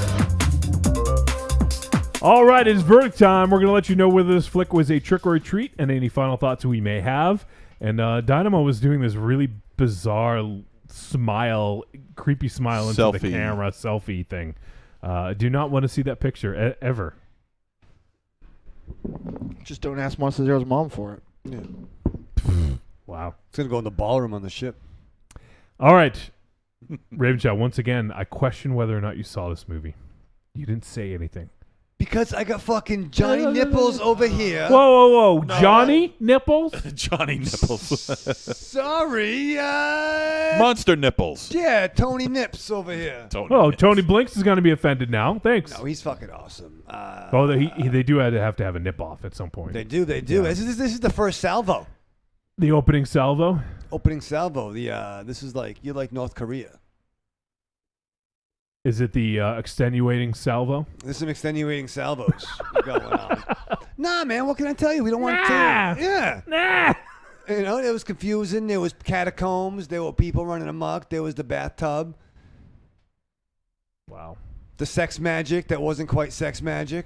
Mm-hmm. Saw the movie. What the fuck? Mm-hmm. You know, hieroglyphics. Yeah. Did you watch the movie? Yeah. Did you fucking shower today? Did you call your mom? You eating right? What's the fucking questions? Did you clean your room? Did you get gas? Yeah, he's got gas. Yeah. No, I mean, what the fuck? I mean, you know, the fucking... All right, so what do you fucking think? Yeah. You know... Oh, my God. Read Hellblazer. Garth Ennis' run. Is this better than the Keanu Reeves Hellblazer movie? Yeah. Monster Zero's nipples are better than Keanu Reeves' Hellblazer. But no, it was cute. It wasn't cute. It wasn't too slow for me. All right. I watched. What's your fucking rating? Good question, Johnny. Yeah, treat. All right, MZ. How can I follow up with that? Fucking try. With something slightly intelligent. Okay. But that's slightly, as far as I go. Don't go too far here. Don't go too nuts. No, this was a good flick, man. For a first time shot, this wasn't so bad. Third act could have used some work, but other than that, I think we got ourselves a tight little film here, and decent performances all around. When you got two people, just carrying the film, literally carrying the film, you got to have your A game, and I thought they did a rather good job. I thought the score was fantastic, and I thought a lot of things worked in this film, and I was attracted to it from the very first frame. So yeah, this was a great flick. Yeah, this is a treat. Can I add one more thing, Johnny? You may. Thank you. Add just one thing? This movie also has something that I love a lot. I love this more than having the titular title in the dialogue. Is this could have been a stage play? Okay. And I like that in movies. I don't know. It makes me smile. How come? Why do you like that? It's like it's because you can do it anywhere. It's like playing basketball. All you need is like a hoop and a ball, and you can see anybody. But we both know that you wouldn't go see this if it was a. Yeah. Have you ever been to the theater to see a play? Have you ever seen a play? I did. This conversation came up. I saw Casablanca. No, Casablanca. Cabaret. Cabaret. I saw that one. You saw Cabaret on stage? Yeah. You? Yeah. At the Foothills. Did someone hold a gun to your head? No, it was fun. I mean, Cabaret's great. It's all about brothels and drinking and nudity till the fucking Nazis show up and ruin everything. They're partying. I saw the Rocky Horror multiple times. The Rocky Horror. And the Blue Man Group. All right. So what do you think of that? I'm sorry, MZ. Did you finish your? Yeah. I said there was a treat. All right, Marsman. Tepid treat. Oh boy, I just clicked on that fucking photo. Wow. That's wow. Wow. Let's quickly go by that. That's sexy, right? All right. So for me, I agree. I'm promoting. Yeah. What are you promoting? That people don't tune in? Yeah, Read it. Sexy about No, I saw it. Sexy as a I heart saw it. attack. Yeah, bring that up. I think we should really take it in. You want to take it in? Yeah. There you go. Oh shit! The evil streaks. Yep. Look Yep. at that. Dinah Myra representing. You're welcome. You know, pants might be off, but you know what's on? Know what's on? That Evil Streaks Monsters t-shirt. Are Good T-shirt design is so great. People, you have to look again. I don't have pants on. I know you didn't notice it the first time, but you know, Those aren't the only evil streaks that I see. You better. Yeah, I better be. I gotta be landscape. I can't be. When he portrait. stands up, I see another pair of streaks. We saw when he walked off camera. All right, your sexless streak. I really enjoy this flick. This was definitely a treat for me, and the pace of it is definitely slow. Some people may not enjoy it, but it was perfectly paced for the story they were telling. Well, fucking smoke another one, asshole.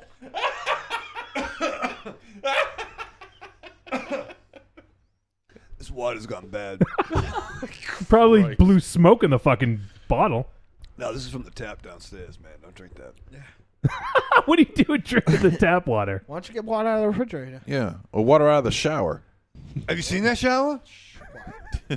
Pass the Ducci on the left. All right, so side. this was a good flick, and as I was saying, I think that the pace of this definitely fits the story that they're telling, and I think it's a really a good payoff for the end. So the pacing, if you stick with it and you're digging it, like the end is very gratifying, and I think that it's one of those films where I could very easily see someone saying, hey, this one didn't work for me. This and this bothered me.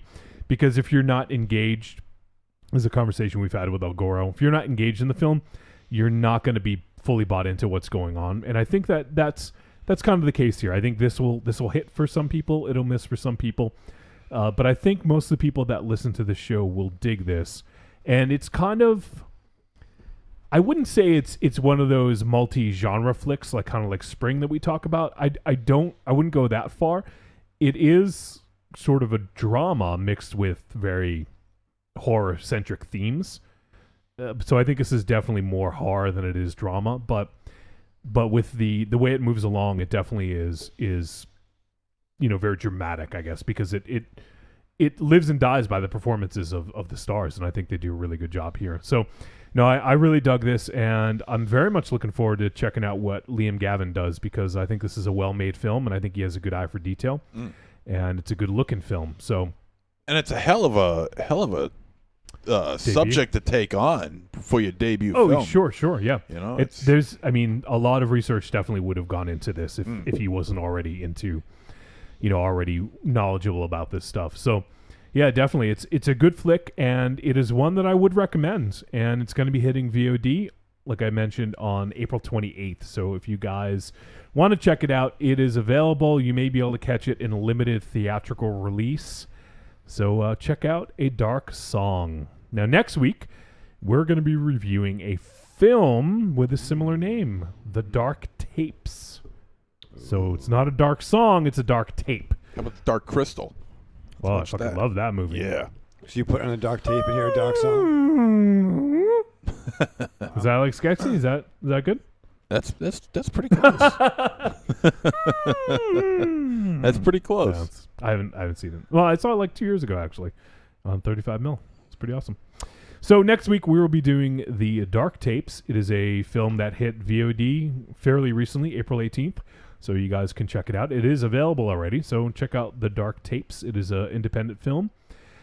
What is the director's name? Let me get his name real quick since I mentioned it. I think it's Mark something. Michael McCune. I believe I'm saying that correctly. So if you guys want to follow along, go ahead and check it on VOD. And that's going to do it for the review. We were going to come back and we'll probably shoot the shit, play some voicemails, do some other stuff. Does that sound good? Yeah. You guys down with that? Yeah. Sure. All right. We'll be back in just a few moments. One dark and stormy night in the mid-'80s, Joe Bob Briggs, Harlan Ellison, and the ghost of El Santo pulled a train on Elvira while Siskel and Ebert sobbingly masturbated in the corner. From that union arose the greatest movie critic and luchador that ever lived. But we're not going to talk about him. He's kind of a dick. Instead, we're going to talk about me, El Goro, the stuttering movie fan and host of the Talk Without Rhythm podcast. Every week on Talk Without Rhythm, I discuss 2 to 3 movies tangentially tied together by a theme. I cover action. I'm the most complete fighter in the world. Sci-fi. Open the pod bay doors, Hal. I'm sorry, Dave. I'm afraid I can't do that. Horror. Oh, no tears, please. It's a waste of good suffering. And the continuing adventures of James Spader, sexual deviant. You're not worried that I'm going to fuck you, are you? I'm not interested in that, not in the least. Now pull up your skirt. So check me out at twrpodcast.blogspot.com, drunkenzombie.com, or subscribe on iTunes. Talk Without Rhythm, the only podcast that will not attract the world. Adios! This is Wooberman. I'm not famous for anything in particular, but I have a very nice voice. And you're listening to Trick or Treat Radio. Oh, delicious nerds. Ms. M knows you like to chat it up with other sexy shut-ins about comics, movies, video games, and your favorite TV shows. If that sounds like you, cuddle up to the Trick or Treat Radio Facebook group, or the FIB. That stands for Fan Interaction Board. Just go to Facebook and search for Trick or Treat Radio and have more fun than a Jedi at a lightsaber sale. Not enough? Watch us on YouTube, The Deadites TV, all one word. Last but not least, check out the world's most dangerous talk radio show, Trick or Treat Radio, at trickortreatradio.com.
And we're back on Trick or Treat Radio.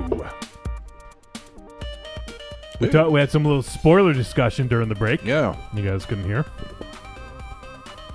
So, all right, Mars, there's a couple things you wanted to talk about before I'd we just get like to some give a big voicemail. congrats to two members. Congo rats? Yeah, two members of our podcast show family. And that's our good buddies from Strong Island Film for Thought. Strong Island? Hit 300 episodes. Wow. Oh, I thought you were talking about the other one first. I was like, what?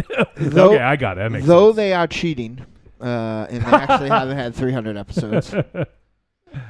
If we started counting off the CryptoCast and NCW, we'd be on episode 1000 right now, but that's fine. We probably talked to Denny's for about 300 hours. And yeah. But that is awesome. Yeah. That Film for Thought just had their 300th episode. So 300 episodes. This was a good joke. Go back to House of Horror. So awesome job, guys. As they probably don't listen, but it's cool. Of course not. They have a very fun show, and we've actually got some really awesome listeners from the crossover stuff. So we're very thankful for their friendship and for running an awesome show. So. Yeah, and we and someone else who another show which I'm very close with. Punch Farm Podcast has just celebrated their 1 year anniversary. All right, congratulations, Punch Farm. Yeah. I recall Mark Sheet sending a tweet saying, "Hey, we just recorded our first episode, but I don't want to release it." And I remember us all like, dude, fucking release it. Yeah. Release it. We want to hear it. And now they just hit a year. That's fucking awesome. I mean, believe when we did our first show, did we really want to release it? Probably not. No, we did. we did. but we did it anyway. If it wasn't look at where we are now. If it wasn't for Punch Farm, I wouldn't have played awesome games. I got married and live in a castle with somebody because of Punch Farm. I got so many good friends. I got Mark Dose and I, brothers of the Rolling Die. You both dye your hair? No, well, there's another thing it looks like we have in common. I played a game and got married to Punch Farm Nikki, and we live in a castle, and she's a billionaire. Whoa. Yeah, it's all right. I didn't make the rules. I am Elmer J. Fudd, millionaire. I own a mansion and a yacht. It's true. I got the same haircut as him. I have become real good friends with Punch Farm Alicia, and she's just the greatest fucking human being on earth. She's so kind and so nice, and she's real nice. Whoa. And better than Raven Shadow? Oh, come on. And of course, It's fair. My brother from another mother, Sheetsy. I love you so much, man. I can't wait for you guys to do 100 more episodes. Well, they haven't got 100 yet. Well, I mean, so can't wait till you do. Can't wait till you do another 98 episodes. They can still do 100 more. Here's to another 97 episodes. I didn't claim they'd done 100. But isn't that kind of the connotation? Do 100 more? I guess to you, but not to me. So I was fucking naysaying. Yeah, Everything's right. wrong. Everything is always wrong. He's like that bitter teacher who, like, Yeah. you say California, and they're like, no, it's California. Yeah, or like Go to the California love. Or it's like, can I go Watch the night the kimono wanna lay ya dance the top the EZW arena. California. Yeah, Fuck did that have to do with California? What were you gonna say, Rich? I'm sorry. I don't know. Yeah, He's he's not mean. sorry. You're a mean teacher, Wolfie. Yeah, it's like, can I go to the bathroom? I don't know. No! Can you? I looked Shit you your up. pants. You just came in the fucking bathroom. And Punch Farm has their own beer, which I am very admiring of. Punch Farm Ale. I'll get some of that. Yeah, but Hey, we do know someone that brews. Yep, they have a great. We do. Oh, They have we a should have great our own fucking beer. show. They'll review a movie or do an interview, and then they'll play a cool game. Usually something that they'll play Super Fights. Which, by the way, guys, Punch Farm family, I just got from my birthday. Super Fights horror deck. So Ooh, why don't we play a game? Yeah, we could play a game on Super Fights horror deck. That Super Fights with us would be really. We could have Sheetsy on for it. Why don't we play Pin the Tail on Monster Zero's nipple? Ooh. Pin the tassel. Pin the tassel on my nipple. Where are those? They still hanging around? I think they're gone. Hey, Michael Raven Shadow. You want to see the Tuck Dance video? I'll show it to you. Oh, I did show the Tuck Dance video to Rev because he actually offered. You mentioned it to Rev at the party, and Rev wanted to see it. Yeah. So. Yeah, Rev was and there. He saw, and he Rev and who else? There was someone. Alicia was there. Was it a New Hope that saw it too? No, she's not watching. I showed it to a couple people. Was it, she was in the conversation, but yeah, she's not gonna. That's not. I think I have a tick. From That's your nipple. It's way up here. I hope not. Let me look at it. Look at it, MZ. Is that a tick? Could be a spider bite. You'd know if it was a tick. There's 2 dots. It could be a spider bite. Oh, Mars, you're gonna get superpowers. Or Lyme disease. Maybe. Superpowers or Lyme disease. Do you want to burn it? If I get Lyme disease, Ad-Rock will marry me. Wow. And the what's his name from the Dorkening? Kevin, correct. Yeah. He was there. Paco and the Dorkening. Yep. And the Dead Groovies, which he tries to forget. Yeah. It was a star-studded lineup. So what did Rev think of the video? What do you think, you fuck? I don't know. 2 thumbs way up. Yeah, treat. It was better than Cats. I laughed. I cried. It was better than Cats. And it's like fucking Gone with the Wind is what he said. It was better than Casablanca. Yeah. He went home afterwards. Probably to Monster puke. Zero put the cock in Casablanca. Cockablanca? Cockablanca? Wow. The fuck is? Did you really just say that? Will you get your hand away from me? I thought you had lemonade. What? It is ding dong? Ding dong, ding dong. He's checking yo. you for ticks. You were in the woods. Hey, baby, I want to check you for ticks. You gotta put some Vaseline on it. Vaseline? Why that do? Because his thing, it won't kill the tick, but they can't breathe. So they'll, oh, fucking Christ, you're gonna get fucking Lyme disease. I'm gonna laugh at you. What do you think of that? You put.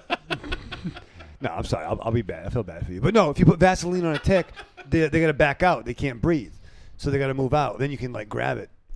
Is that true? Yeah. Just get a flamethrower and burn yourself. Yeah. But it hurts though.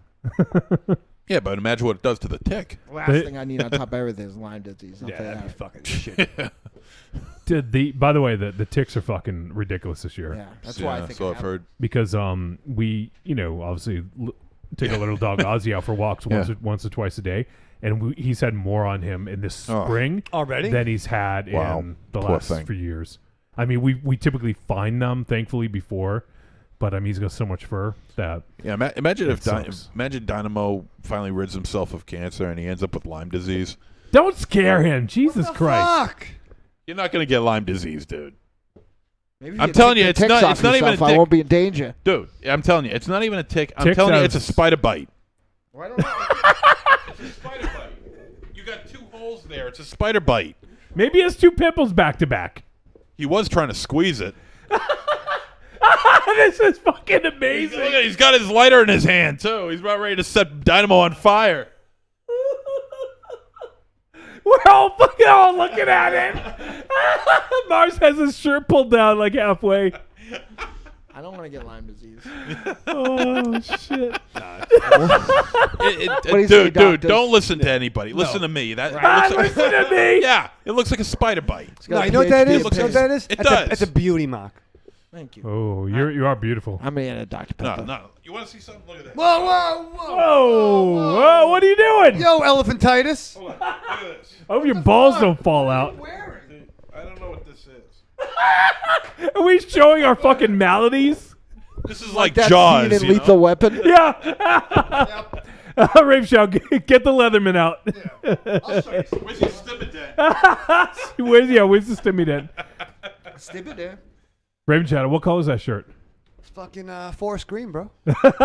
Looks more like Forrest Gump. Electric lime or something. Yeah, no, it's nice. Don't you guys agree? Stimident sounds like something Pootie Tang would say. Yeah. Stimident. Slide your opinion on a Stimident. No, we can do surgery. I got my Leatherman. I got floss. I got Don't tell tweezers. Danzig. No, fucking. I'm gonna. I'm sure Danzig uses floss. Denzing?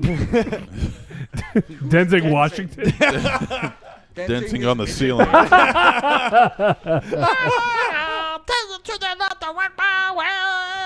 Tony Danzig.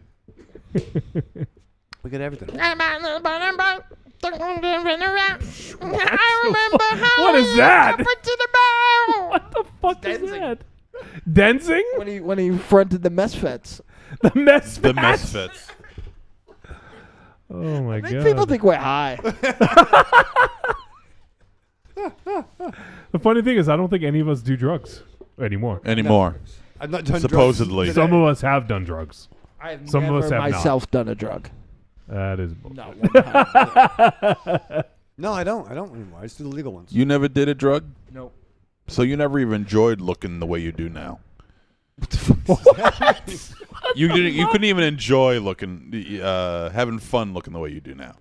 What does that mean? Look at him. Yeah. Well, You think he would have enjoyed himself in getting to look like this? Hey, I used to be handsome. It's not like you. It's been Well, you used to have Corey Haim hair. yeah. That's fine.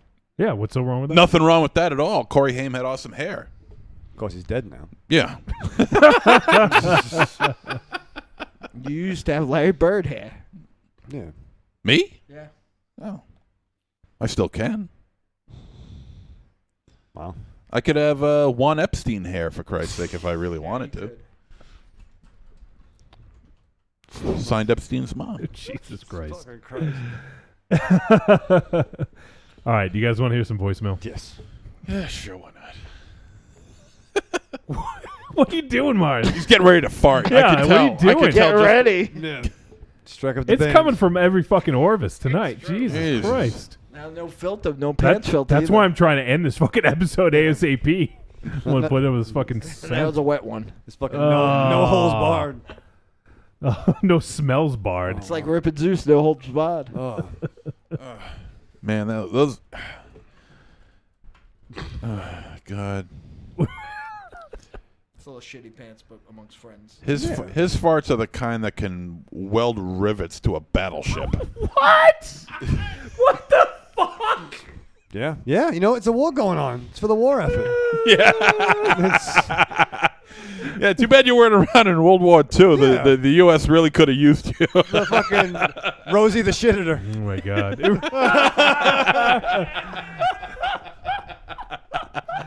All right, let's hear... We missed. I didn't make it into the Invaders, but they let me into the Young All-Stains. The All-Stains. that joke was just for Murph. I get that reference. All right, we got a couple of voicemail last week, Donamo, that we weren't able to play, or I didn't want to play because they were for you and you weren't here. So we're gonna do an abbreviated Nicholas Power Hour. I just popped a zit too. This is You sure it wasn't a spider bite? I don't know. It's on my face. That's No, Lyme. no, it's that's Lyme, a, definitely that's a Lyme zit. disease. That's a zit. Get away from me, man. He's got blood drooling from his zit right now. I'm melting. God damn. Oh my God, this is. We gotta start calling you like the Toxic Avenger or something. He's the Mars Avenger. All right, let's hear from Nick. It says, Nick, I'm so sorry, Mars. Hey, Trick or Treat Radio, Nick here. I have a little something to say. Before Unchained was over, I sent a voicemail that they never ended up playing. And it was actually an apology one to Bobby, but there was actually an apology in there for Dynamo. And so yeah, basically the whole thing went down was like second to their last episode I was listening to, and I heard it was me being stupid. I thought I heard Bobby kind of like shit talking me about like and listen, I'm not a film reviewer. I will never say I'm a film reviewer. I'm just a fan. I do critique with my letterbox, but that's about it. I don't, I'm worse than Peter Travers. God, I hate Peter Travers. But basically I wrote up a big thing. I was all pissed off, really stupid of me, saying basically like, dude, fuck off. Like, just because I don't have a podcast doesn't mean I can't review a film or this or that. And he was really taken aback for it, and he's like, I didn't mean that, and I was an asshole. But I also wrote in that thing how I felt like Mars was the same way as Bobby was towards me, and I don't feel that way. Like, I don't know, like I said, I was very pissed off at the time for no stupid reason, and I love Dynamo. Like, I really respect his opinion and on films, and I love his reviewing film. I love when he's on Cult of Muscle. I do too. I mean, I love the guy. Like, I take tips from him on how he reviews, and I like how he sees films, and he really doesn't try to shit talk a lot of films. He kind of tries to look at it objectively if he didn't like it and stuff like that. So I just want to apologize, Mars, because I did you wrong in that post, and like I said, they were never able to play that voicemail, so I just wanted to get that out there. But I love you, man, and I was being a shithead. So okay, we all get mad. And you may never even saw it or read it or whatever, but I want to get my conscience clear on that. So I apologize, man. Thanks. Bye.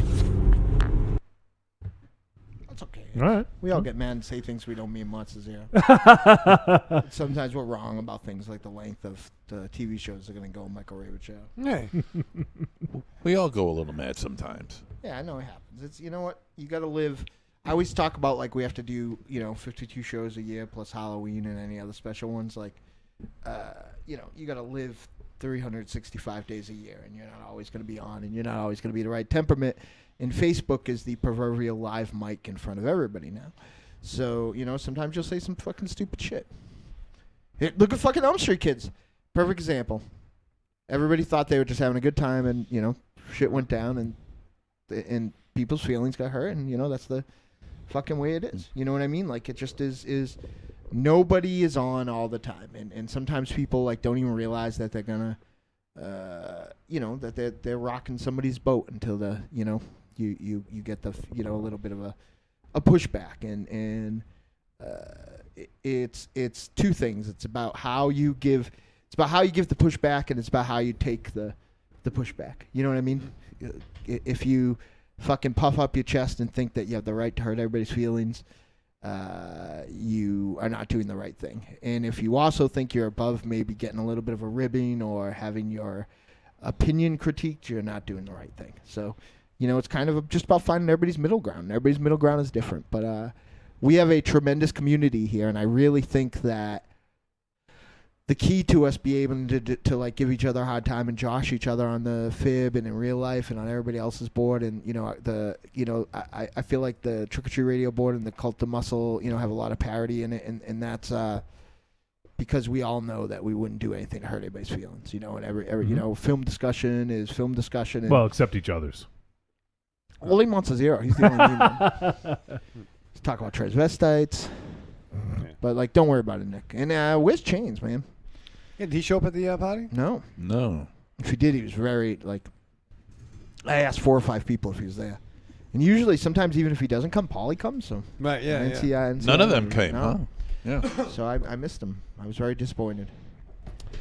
All right, well, let's hear another one from Nicholas. Sorry, I'm starting a Nick Power Hour here. I don't mean to. But this popped in my head, and I wanted to ask it. And I'm sure Dynamo's been asked this a million billion times, but I don't remember. Dynamo, if you had to choose, what would be your writer-director and your storyline if you were to make your own cinematic Batman movie? And you can your time period Batman, your writer director, and of course your story, and of course who would play Batman. That's kind of my question.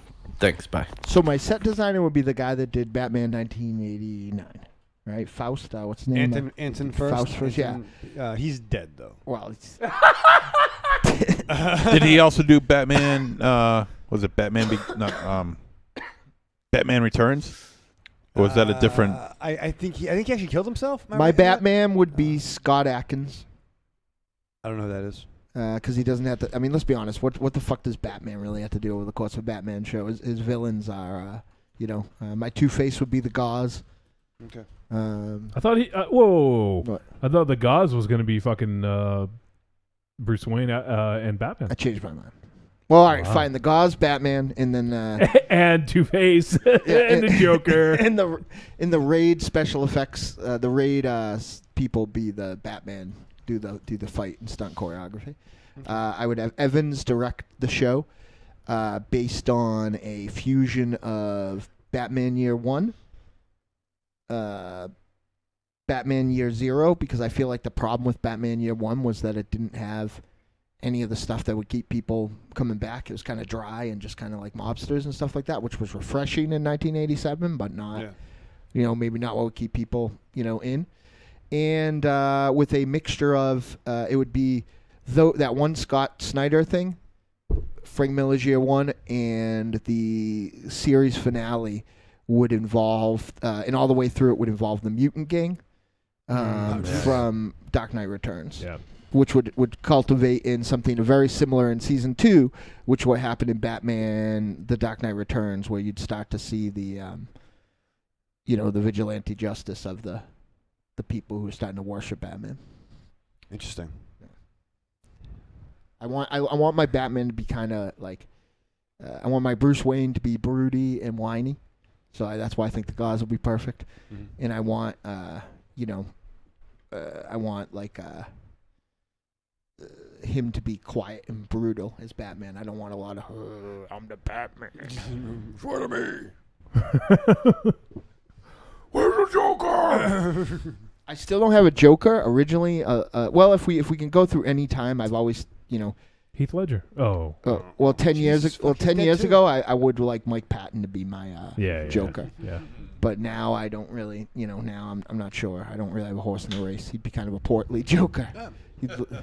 I'd be okay with that. Well, he's starting to look like what's his name in fucking Island? Well, Mark Hamill. He's starting to look like what's his name in Island? Yeah. Mark Hamill's starting to look like Mike Patton as Marlon Brando in Island of Dr. Moreau. Swallow the bug. Oh wait, that was Apocalypse Now. So it would be scored by Kavinsky. That's an interesting choice. I got some ideas. So I wouldn't. I'm so you can't. Well, he didn't ask you, Raven Shadow. You fuck yourself, Nick, all right? You can't go back to like it's right. you need something a little All right, Raven Shadow, you have some thoughts? I do have some fucking thoughts. Let's hear your thoughts. Thank you. You know what? You hear my thoughts? You can't hear them. Good. I didn't want to anyways. No, this is for you, Nick. I think what you're trying to say is you wanted to ask Dynamo and I what our thoughts were. Right. So I'm going to speak for Nick right now. Don't speak for him. I'm going to speak for Nick. No. I have kind of a camel toe right now. Kind of like fucking Kabubi, the flying camel. Remember him? From Shazam. With an N, not the... And it's fucking Captain Marvel gang, all right? Listen, don't get it fucking twisted. I always thought David Fincher could play around the Dark Knight. Well, he's too busy going to be doing World War Z 2. Oh, Jesus. I feel like Cecil just posted that on the Trick. See, that's it's interesting that you say that because that's exactly what I don't want to see in Batman. Well, I thought it was like a kind of like take like I guess H.R. Geiger's dead too. But like Killer Croc, I'd have like be in the opening like James Bond intro, and I would morph it into a take on the cult. Okay, good, but more and more, I'm thinking about I'm tired of Batman flicks. Let's fucking go all in and have a Batman TV show on Netflix, which I would like to do spread out the long Halloween. That would be season 3. Did you say that? I think that's his third year, right? Fair, because he's still wearing the oval-less. Because first year is year 1. Year 1. Second year is the Reaper, and he meets. If you follow is the Reaper, the Dark Knight Returns, where he meets the Clayface, and then the first 3 Halloween specials by the team that did the Long Halloween, which is first meeting with all those villains. All those guys, because year 3, because Robin shows up. Don't get it twisted, gang. Batman was only around for 2 years. You sound like Christopher Walken from Robin shows up. Well, Robin appeared in Detective 38, so don't get it twisted. I'm not Dee Snider or Steven Seagal, the mullet kung fu fighter.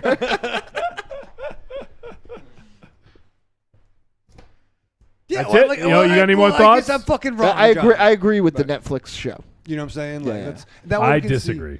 I'm just tired of the Batman. Why make another Batman movie? Why not? Let's go all in. Let's make it some depth. Let's have him be a detective. Have him be Johnny Depp. Ooh. Is my Two-Face. I like that. Yeah. I was thinking. I want to get my man Milo Vermitilliga. Who's that guy? He was Peter Petrelli in Heroes, and now he's on that super depressing show. Vertimiglia, I think. There you go. Yeah. He was in the Rocky de Balboa. The Rocky de Balboa. punching chicken. Batista as Killer Croc. That'd be fucking dope, right? Yep. Just put this motherfucker in green or gray, and he's fucking charismatic. We just need to find the right. Here's the question that we really want to talk about. Wasn't for next Darren week. Aronofsky supposed to do a Batman? Yeah. A couple years Yeah, ago. I don't wanna talk about- He's supposed to do Wolverine. Next week, Yeah. I you think and he was I supposed to do Batman. are going to come back with our Justice League International casting. Ooh. So there it is. You heard it here first. Now I'm going to pee because that's all I do. Yeah, no, he's supposed to do Batman. Year 1. Right. Was Are you sure? Aronofsky. Yeah. I'm looking at it right fucking now. That's fake news. You're fake news. Fake news. Year 1 was a film project that was never produced based on the comic Batman Year 1 by Frank Miller. The director was set to be Darren Aronofsky, and Frank Miller was set to write the script. It was canceled because the script had many differences from the comic. That seems like a very weird reason to get canceled. So Frank In Miller, films, yeah. who wrote the fucking comic, I know. is different from. At least a fucking weird cat, man. Miller is off the fucking rails. Is he? He is. But Aronofsky was supposed to do the Wolverine. Then he got divorced and he couldn't leave the country, or he couldn't get into the country. Didn't he have a problem? I don't know. You got problems. More than you fucking know. All right, let's move on here. What was I going to go next? Voicemail. Yeah.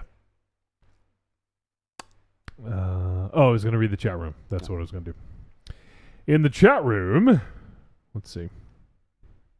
Oh, shit. There's a lot of stuff going on in the chat room. What are you talking about? I'll let you know. Cecil says, since you all mentioned Crawley's connection to the movie somehow, have you seen Chemical Wedding from 2008, the Bruce Dickinson written film? I want to. Yeah. MZ, you're familiar? With what? Yeah, you're not fucking listening. You're typing in your fucking phone, you ass. I'm talking to one of our listeners. If that's all right with you, It's not all right. We're doing the show. We're doing the show. Talk to him with the fucking microphone. Why don't you read it out loud? What'd you say? Nothing. Yeah, read it out loud. Share Share with the class. Share with us. No, fuck you. Let me see that phone. Read Take it. that Yeah, phone. yeah, take take his that phone. phone. Take his phone. Take his phone. Take his phone. Take my balls. Give it back to him in No. episode 250. What did you say? What? I want to know what you said to our You don't listener. have to know anything. Yeah, I do. No, you don't. He's fucking sexting. Oh, John. you are sexting. No, I'm not sexting. There are Yeah, you laws are. against that now. Yeah. There is? You're going to get I busted. think so. You doing sex foot rubs? Yeah. No. Take his phone, Dynamo. Who am I talking to? There's the icon right there. He is a fucking icon. All right, that's cool. I You thought know it was. who it is? I do. It's All right. it's RJ. That's right. Marsman, have you seen Chemical Wedding written by Bruce Dickinson? No. I haven't either. I'll have to... chemical weapon in my hand. No shit. No one Yeah. can hear you because you're not talking to the mic. Jesus. I will have to check that out, Cecil. I was not aware of that. Your pants should be declared a level 4 biohazard. Drive Jacket Mark says, I was attracted to it from the very first frame. My thoughts on MZ's breasts. Yeah. First time Mike says, Thank the you. Rocky overhang horror. Oh man, doesn't Corny watch that on the big good. screen? That's good. The Rocky overhang horror. I dig it. You having another one, Mars?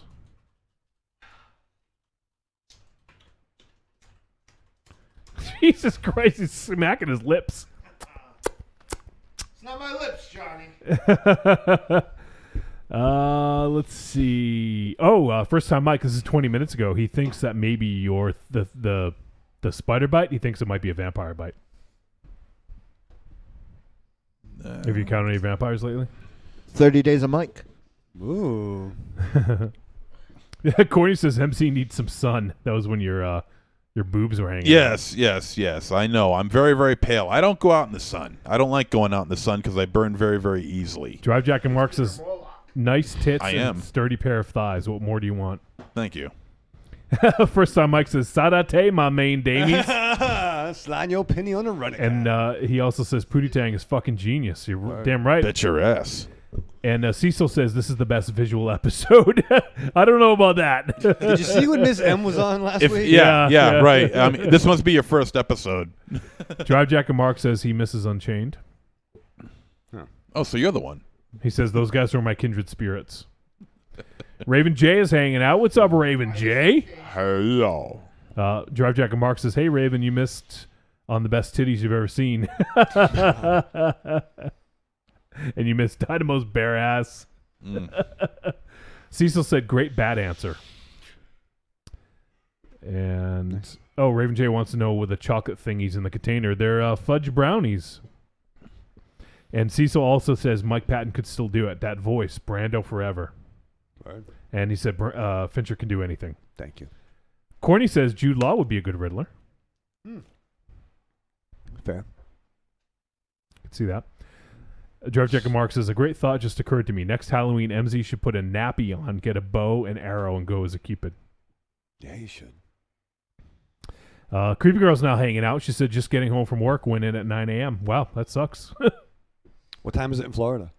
It is the same time as it is here. You idiot.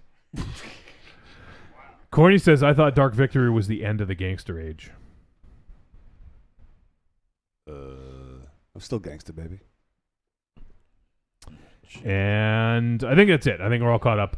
Corny says the Aronofsky Frank Miller Batman film was supposed to be street level, and Bruce Wayne was to be broke. Dark Victory was year 4. Yeah.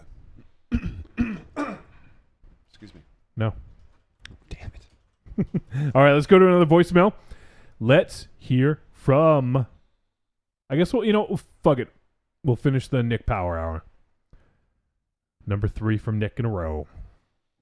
This feeling any longer because I'm afraid to let it go. What started as Ronaldo has grown stronger, and now I've got to come on Toby Jones.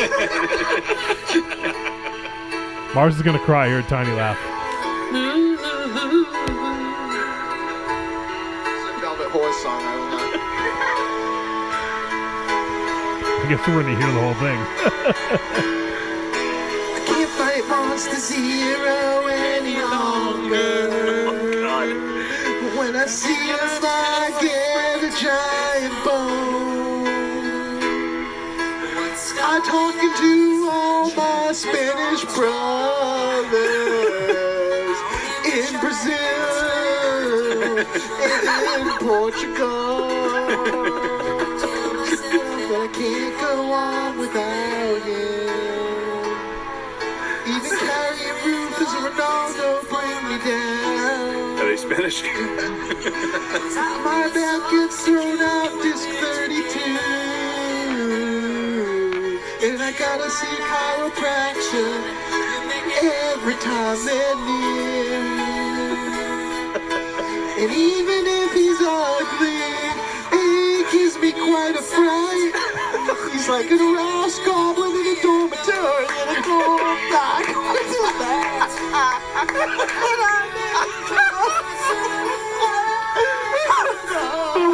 I almost passed out.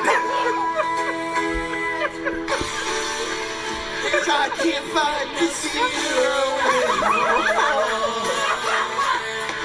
I've forgotten that I don't like girls no more. So if I get down on the floor and I can't breathe no more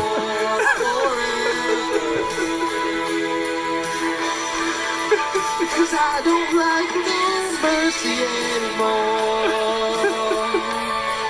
But Raven Shadows too, she doesn't have enough back hair. But I've got to go my perfect 10. And it's got a DC in front of it. I can't find this feeling anymore. Alright, shut that shit up. Look at Dynamo. He's so proud of himself. Remember when I could make up songs like that on the spur of the moment? I was funny. It was good. We haven't done a song in a long time. Now, because I'm not funny anymore. Nobody knows anything about my nice red hat. I was in the when you were in the hallway. I was thinking that's a really nice red hat. See what's on the side. I saw the fucking. Didn't say it. In my mind's eye, Jarrett. Who's right here? The Ted Knight Starman, Golden Knight Starman. I saw that. Nice. I'm picking up what you're putting down, baby. So, my favorite part of that was when Tiny fucking lost it. Would you say you can't fight the zero any longer? And he Was that when he lost it? No, I think it was the dangerously roused. Oh, yeah. And Jesse G is hanging out in the chat room. He says, "Fucking killing it, Demo." That was that on the greatest hits? I can't remember. Yeah, I used to have that. You can come get it. It's right where you left it.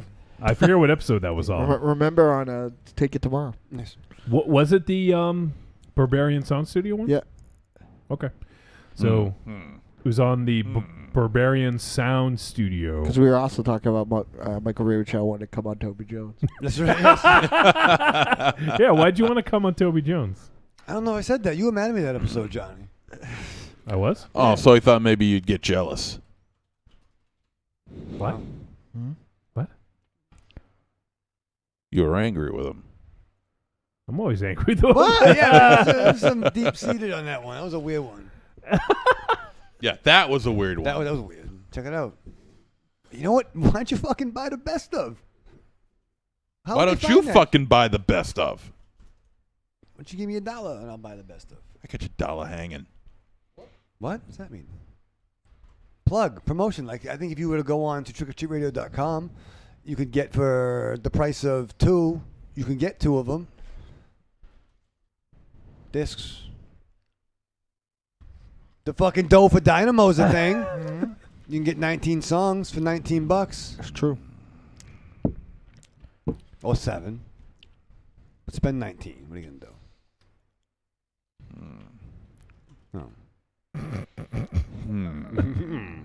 Oh, wait. No, wait. I don't know what episode's on. Whatever. Early one. Fuck it. Fuck it.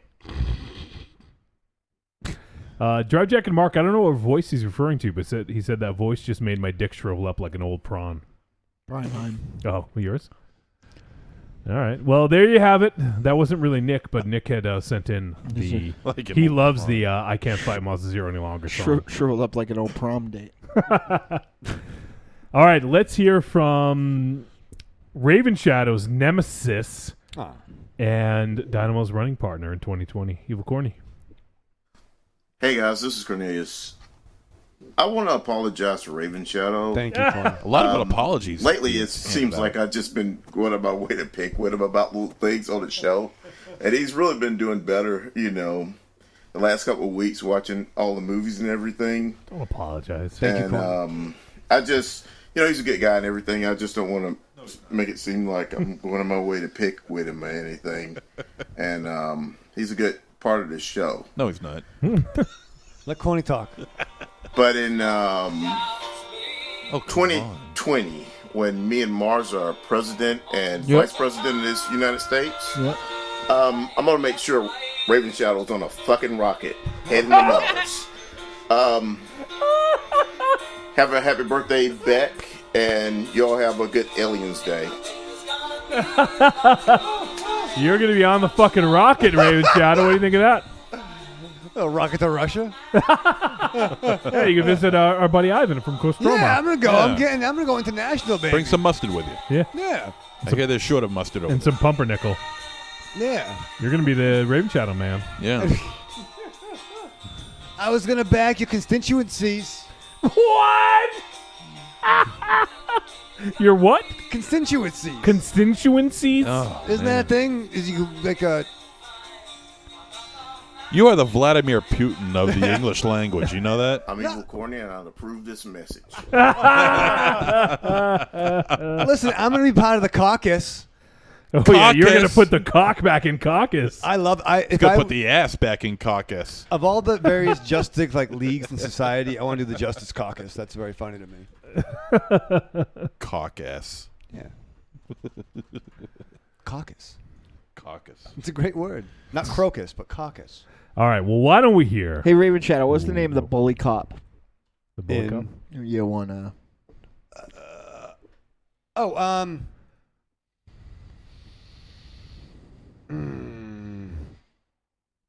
Shit. I'm going to know it because it was in the movie. He was the blonde-haired, blue-eyed guy in the year one, but he was played by kind of the long-haired guy. Oh, shit. Yeah, it's escaped me. If I hear it, I'll remember. Wow, what a Batman fan.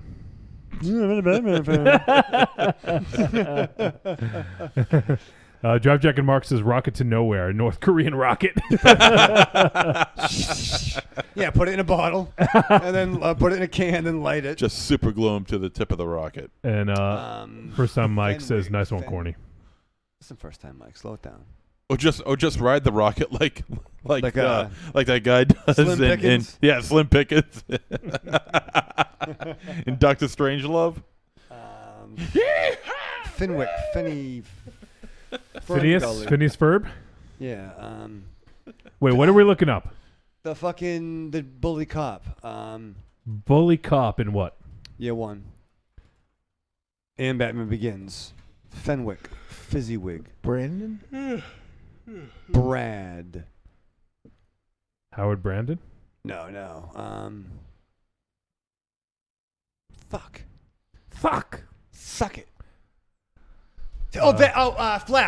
Flask. Right. Fucking smartest man alive. If you were the only man alive. Still counts. Arnold John Flass. Yeah, that's what I said. No, you didn't said say that Flask. Right. Yeah, you said Flask. Flask. It's Flask. Well, I'm from New England. Arnold John Flass. No, I feel I said it. Flask for your fat ass. Yes. Skinny ass. Because that's accurate. Yeah.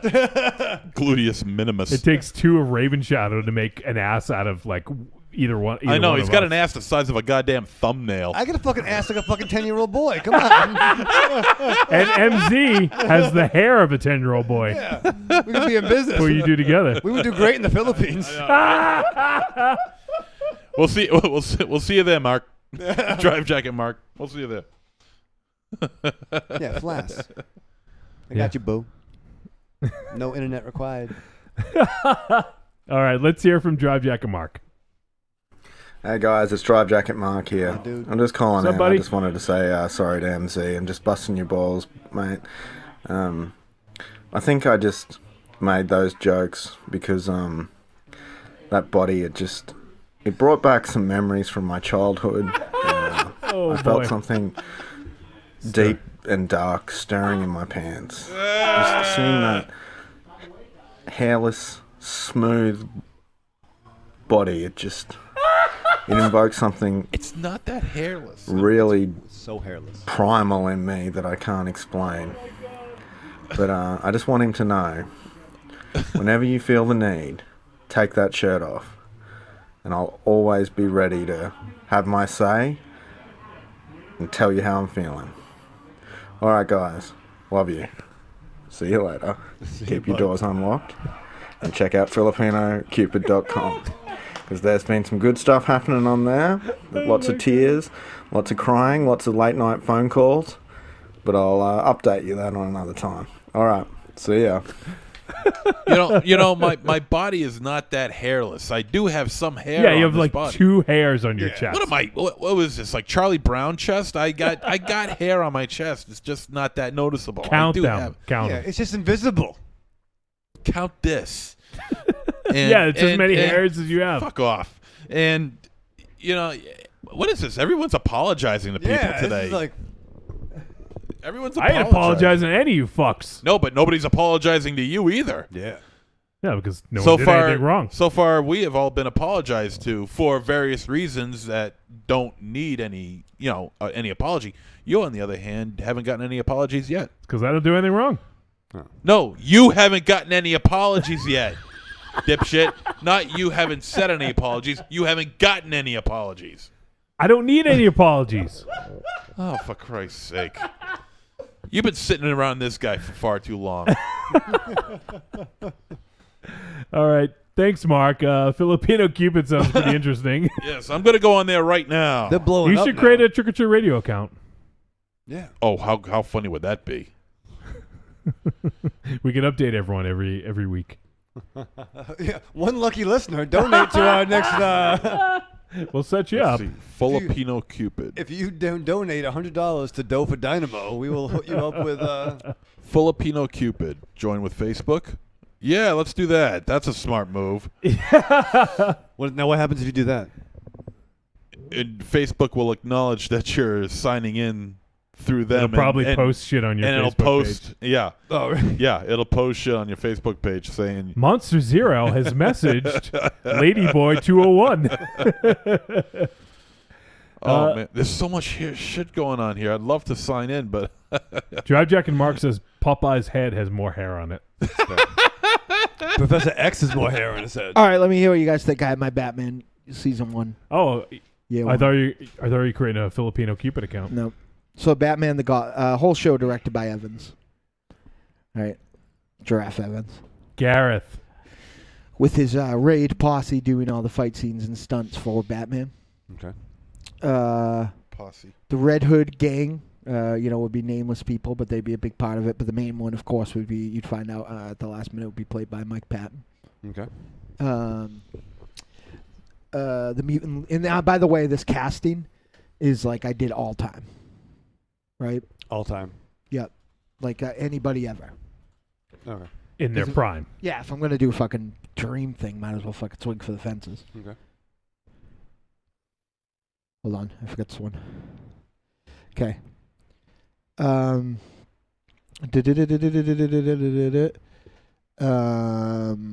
mutant leader, Brock Lesnar.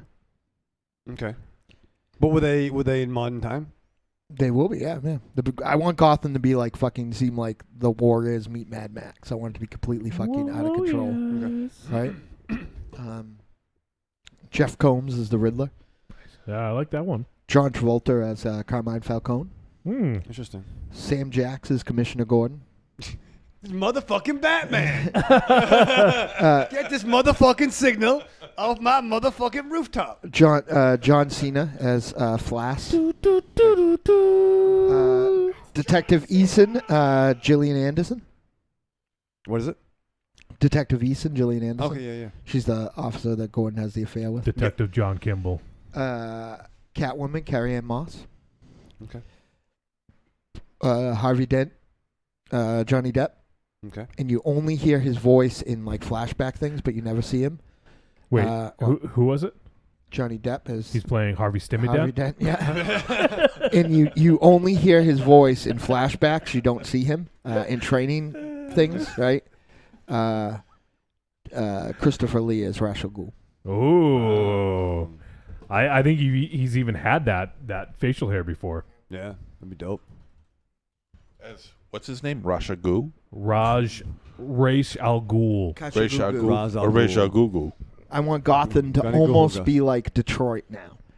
That's kind of the thing that I'm using, like like almost like uninhabitable, and Bruce Wayne is going to eventually become the hero of Gotham by like putting tons and tons and tons and tons and tons of money in. Okay. Stimudent. Yeah, that's my joint right there. Look for that. That's it right there? Yeah, that's my How joint. does it fight gum disease? Fucking karate. What? Crazy. Crazy. Nah, because you get up in there, you can kind of do it. It's nice. You get nice control on it. Fits in your cigarette pack. Only fucking you. Like, you want to clean your teeth, but you keep it close to the things that make your teeth dirty. Well, I'm a fucking walking contradiction, Johnny. That is very true. I showed my dentist. I was like, yo, peep this. Peep this. Because he asked me my regiment. I told him my regiment. And I'm like, look, you think I'm lying? Think I'm kidding to you? Regiment? My regiment. Your Stimudent regiment? I take some regiments. Is that like Effident? No, Next year, if somebody reminds me, I'll give you year 2. Oh, nice. Consult with Raven Shades. All right, we'll figure it out. I'm excited for Justice League International. Yeah, we'll do that first. All right. I don't know who Blue Beetle has to do, though. Somebody He's else. already in this Marvel Cinematic Universe, but Stay tuned. Okay. Well, we can go look at like if Josh Brolin can be Thanos. It's true. And fucking Cable. Well, and Jonah Hex. Yeah. I got it. You ready? No. Save it. All right. We have 2 more voicemail. Necktie. Nectarine. Why don't we go to another land? Another place. Shit. It's usually cold there, I think. Shit. Finland. You hoping for Finland? You want to hear from Vesa? Yeah, I don't know the Helpy's mad at Monstezero. Hello, Trick or Treat Radio guys. This is Vesa calling once again. Yeah, Vesa! I try to be quick this time because Take I'm your time, sick man. and my throat is burning up. Oh, that sucks, dude. But I just wanted to thank you guys for those hidden film gem suggestions that you gave me last time. Yeah. I have already ordered a Blu-ray of MC's suggestion, The Best Little Whorehouse in Texas. There you go. And I've been trying to hunt down DVDs of Nurse Betty and Dante 01 because those two don't seem to be on Blu-ray at all. Huh. Oh man. And Della Morte is Yeah. a film which seems to have several DVD and Blu-ray editions, but there you go. It seems to need a lot of research to see which version I should get, and it seems that at least some of the Blu-rays are already out of print. So it's gonna be a while to find a good edition of that, and I really actually hope that Arrow or Scream Factory or someone like that would make a more English-friendly and more comprehensive edition of it. And as for Dark City, that is one of those films that you guys mentioned, which I have already seen, and Nice, I have a DVD of it. Fucking great. I love Which it. I got back in the early 2000s or so, I think, and I watched it back then, but I haven't watched it for a second time, so I don't really remember much of it. I remember it getting a lot of hype back then, but I don't really even remember what I thought of the film, so I should give it another watch one of these days. Yeah, I love it. Whoops. But then I also wanted to mention a hidden gem of mine. Please. And I really think that many people don't like this film, but it is John Woo's, I think, second Hollywood film called Broken Arrow. Oh yeah, Oh, dude. yeah. I think it was the first or maybe third DVD I got when I started collecting With Johnny DVDs Trots and back Christian in Slate. the late 90s. And obviously, because I didn't have many movies back then, I would watch the few I had a lot over and over again. And I just must say that I really love that film. It's That's good. really a lot of fun, and it's one of those films that I can just watch anytime and have a good time. Nice. And I really love the soundtrack by Hans Zimmer. It actually got a really nice soundtrack CD release recently, which I should get around to buying one of these days. But yeah, I don't really know how to explain my love for that film more than that. I just was really into John Woo and other Hong Kong films back in the day. Yeah. So that's one of the reasons I enjoyed it, at least. But then I have one question for you guys, which is kind of random, I guess. Yeah, go for it, But man. it's just something that popped to my mind the other day, and I really want to know your guys' answer to it now.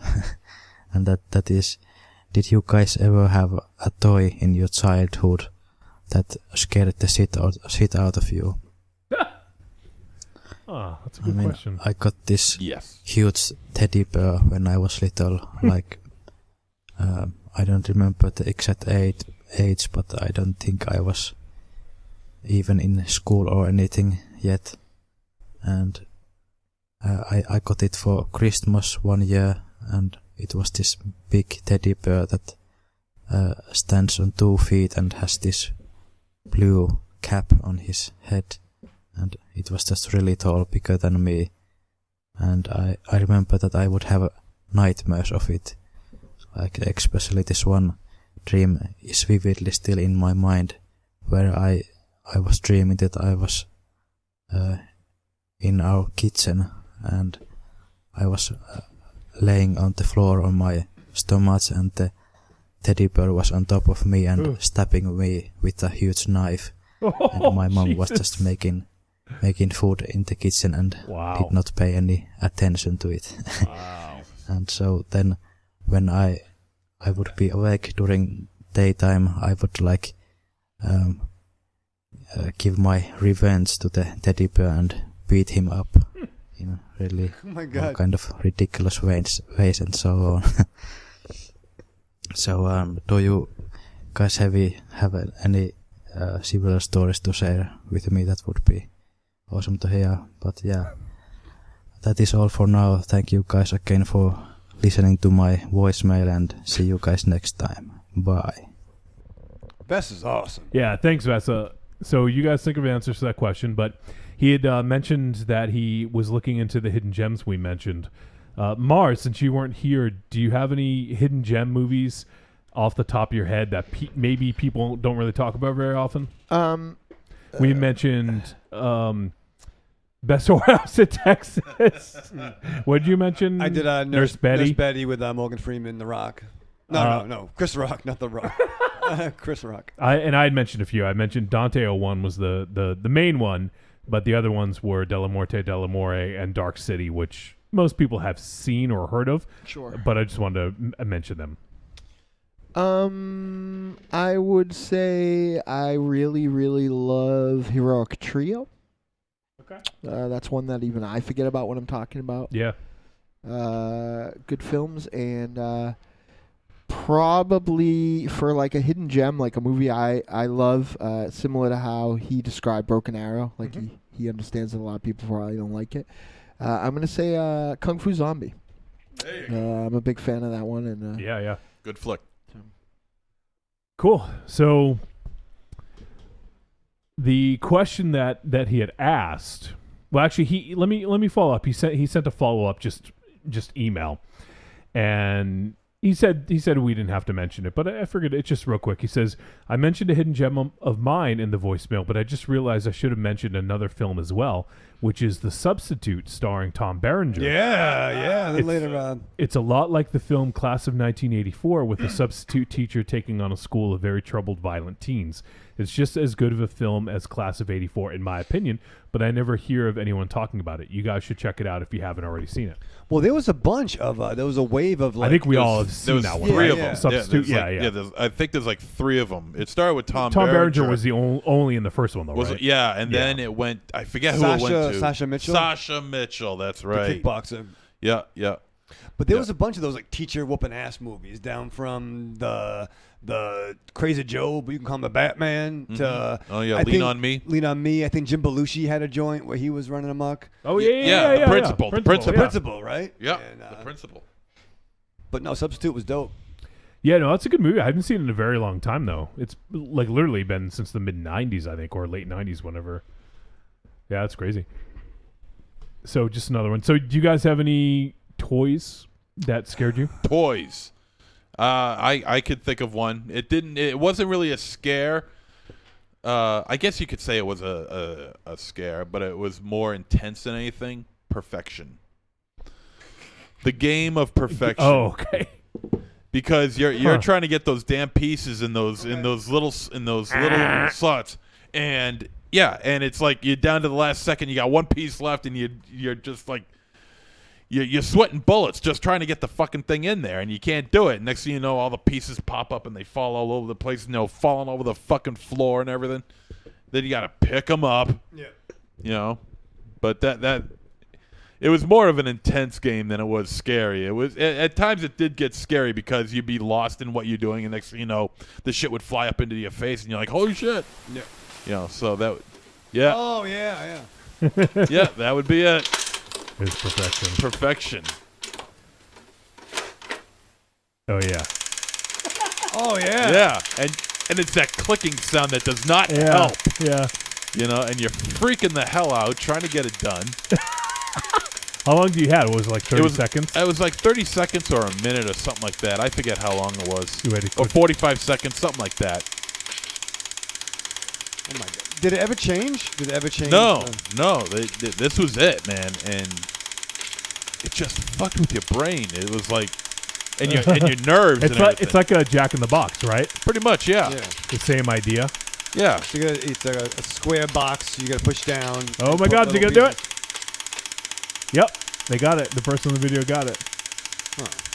It's gonna go off. Yeah, it's gonna go off. It shouldn't. He should have defused the bomb. Cut the green wire. No, red then yellow. Anticipation is killing me. Yeah, exactly, right? Yeah. Now imagine when you're still playing it. There you go. Well, he's done it before. Why is it still making noise? Oh, there we go. It's an old game. I don't know if they still sell that or not. I think they do. I don't know. You know what? For me, it actually, I only thought of this because of you, and it didn't scare me, but I remember that anticipation and that like stress of playing a game, which was Operation. I knew you were gonna say that. Yeah. So let's see. There's a commercial here. Operate. Where's the dog? It's Operation, the wacky doctor's game where you're the wacky doctor. Batteries not included. My turn. Take out asparagus for $100. It takes a steady hand because if you touch the side... Here goes his funny bone. Don't get nervous. I did it. That's $200. Operation, a game from Milton Bradley. Oh, those great commercials where the parents look like complete assholes and the kids are laughing behind their backs. Yeah. Where's the dog? That's fucking. These kids are fucked up kids. That's Yeah, the first- right? If that's your go-to, Doctor, my belly aches. You've got butterflies in your stomach. You got a Charlie horse. Operation. A broken heart, of course. Operation. The whitest cramp is true. Operation. I'm the doctor for you. Operation. Remove the pieces and collect your fee, but don't touch the sides. Water on the knee. Operation. $1,000 fee. Operation. Pay a rib or two. Operation. I'm the doctor for you. Next, please. Operation from Milton Bradley. what kind of like backyard like thugged out hospital where you got to pay cash money to get your shit taken out? You get insurance? Got a copay? What's the copay? Yeah. The fucking lot now. I think the HMO would take care So of that. that's not necessarily a toy, but I just remember it kind of piggybacking on yours with Perfection was just the stress of like having those little tweezers, you know, and trying not to. So it didn't really scare that me, was I guess. that was but all nerves and everything, you know. Yeah, definitely. I didn't have a toy, but before I was old enough to read, I got this like horror anthology comic book. Yep. And it had a white skull on the cover, and there was a story about I don't know, somebody living in the attic. Okay. And that scared the crap out of me. There was like a hunchback thing like up in the attic. Somebody stole the little girl's dolly, and she went up to get it, and then they found in the like I remember the hunchback was like holding the little girl. Okay. Good parents really asleep at the wheel that time. Anyone else? I don't really have a. Changed my mind, by the way. Yeah. Jeffrey Combs is going to play Hugo Strange, who's going to be running Ooh. Arkham Asylum. Oh, I like that. Heather's era Christian Slater is going to be the Riddler. Nice. All right. Because I just watched Heather's last night. Ooh. Hey Mars, this is have you seen this thing? The back blade? What? What the fuck is that? You shave your back with the back blade. You know who doesn't need the back blade? MZ. He doesn't need any blades. My back hair is weird. It's only like on one side. Oh shit! Look at that. Ah! Can I use that for the back of my head? Because I hate shaving my head. What the fuck? Wow. Holy shit. All right. All right, Vesta, thanks, man. We love hearing from you. So Yeah. absolutely, anytime. And when you do get a chance to watch those hidden gems, please let us know what you think, because they may not be hidden gems to everyone. You may hate them and you may love them. And if you ever get the chance, come on down to the United States of America, and you could bunk over at Raven Shadow's place. Yeah, he's got an extra room. For real, dude. Yeah, man. We'll party, man. You can't have the couch though, because that's where he's sleeping. Well, you could bunk. You don't. You don't get it. You know. Really oblivious. Do you think Why that was would he sleep on the couch? Do you think that was his fucking cousin the other day? Dude, do you really But do you really think that's a joke that shouldn't be said anymore? You think Why would he sleep on the couch? You think that everybody was like just keeping a really good secret from somebody? MZ, why would he sleep on the couch? Because it's funny. No, it's not funny anymore. It is funny. It was funny when he had to sleep on the couch. As I chose to. Yeah, no. We both decided. There you go. That's probably more like it. Decided. Both decided, as in Raven Shadow, sleeping on the fucking couch tonight. Go watch your fucking movie. Okay. All right, I think we have one more. This is a treat. We don't get to hear from this gentleman every single week, so when we do, it's always fun. I don't have time to do an intro.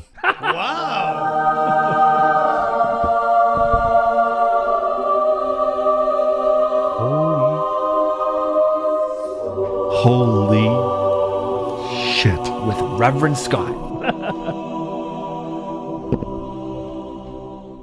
Show me your tits. He didn't pay attention. I did. I'm listening. Hey there, Johnny, I got Dynamo, ears. Hey. MZ, Hey. Raven Shadow. What's up, Boop? This is Reverend Scott. And I'm popping in real quick for a little one-off segment for you guys. Ooh. First things first, Mars, I want to apologize that I didn't send anything in last week for your birthday. okay, Hans. Now, I did make sure to reach out to you for some intense one-on-one conversation. Bambaleo. But it's just not quite the same. While I can't buy you a flirtini from here, what I can do is try and make it up to you by participating in that question posed to you guys last week. What would you use as your wrestling intro music? Oh, yeah. Now, I've thought about this long and hard, I love Dick. and I came up with one that you'll likely recognize. It's kind of a classic, so to speak, and, I just kind of worry that might be a little too badass for me, but I'll tell you what, I'll just play some of it, and we'll just see what you think. Yeah.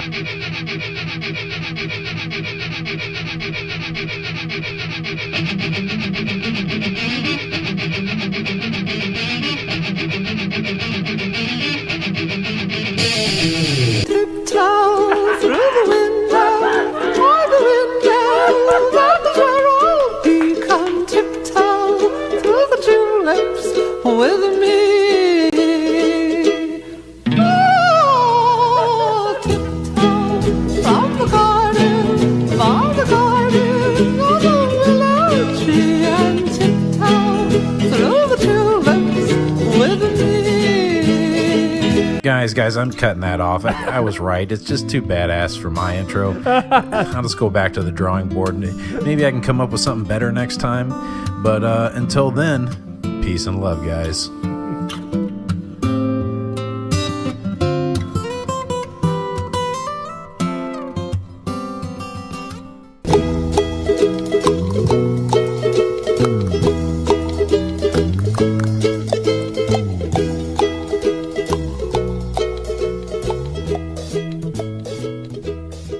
This is like a fever dream.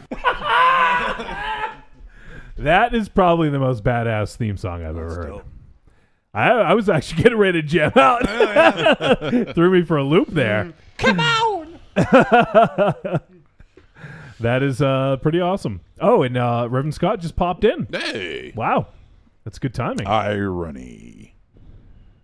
Let me see. It says, Corny says, Fistful of Dynamite is my hidden gem. Ooh. And it was Treat Williams, first time Mike says, who was in the sequel. The sequel, yeah. Was it The Substitute? Yeah. Was that the one? Yeah. Yeah, you're right. You're right. Was it Treat Williams? Sasha became like part 3 or 4, and probably 4, right? I remember. Yeah, I remember Treat Sasha Mitchell Williams. being in it, but I Yeah, Treat Williams definitely was. I forgot all about Treat Williams. I think it was the second one, maybe the third. Yeah, he might have had 2 of them. All right. You're and, Reverend Scott had his hidden gem Thursday with Thomas, Jane, and Aaron Eckhart. What's that, Mars? What? I have a new entrance theme music if I was going to wrestle tomorrow. New one. Yeah. You've always used the same one. I know forever. Well, I did use the Defika song too for a while. Oh, Raven J says I fucking love Thursday too. Have you guys ever seen Thursday? I don't know what that With is. Thomas Jane and Aaron No. Eckhart? No. I haven't either. Oh. Scott says I'm always around, lurking. Pins and Needles by the Birthday Massacre. I think that's the one. Do you want to play it? Yeah, I think it's the right one. I get my Birthday Massacre songs messed up because it's kind of like goth Mad Libs, but it kind of Oh, sounds. is it the aggressive one? Kind of sounds like a New Japan song, actually. Because if not, I think I know which one it is. If this isn't it, let's see. Pins and Needles.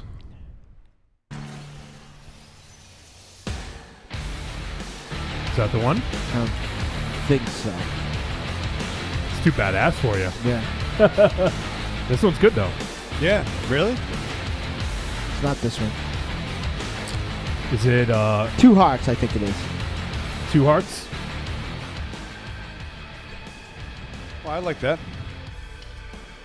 Then it's your song, Raven Shadow. Cool. I got my song already. Not that one. Is it Red something? No, it's not Red Stars. Red Stars, yeah. No. It's this one. It's Midnight. Because it sounds like a New Japan Pro Wrestling one. That's why I pick it. Oh, okay. So this is Birthday Massacre at Midnight. This one here? Yeah. Okay. Which this phasey guitar comes in.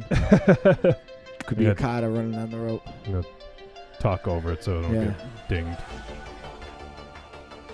Yeah, it does sound New Japan. They have a new album coming out soon, I believe. They have I'm an album back that I own and haven't listened to yet. Just starting to listen to this one. Oh, yeah. Yeah, it really does. Yeah. That's a good choice. That would be for my Japanese. When you were in the Japan territory? Yeah. For when I'm not teaming with Goro. Yeah, because he turned on you. Yeah. I'm going to give him a Okada German suplex. You should give him a Rainmaker suplex. Nope. Tell you what, I'm not going to give him a headbutt. I've learned the error of my ways. No headbutts. Shibata, No yeah. headbutts, yeah. Take the vocals out. Just stick with the instrumental. Yeah, I agree. Not that I don't mind the vocals, but I'm just not a fan of vocals for. I'd be in the typically. fucking ring by now, though, throwing my towel into the crowd, doing my taunt. That's true. It is. We're at a minute 7 now, so you probably. I'd hit a few times, fucking hit the toggle switch, like just do my taunt over and over again. You're special.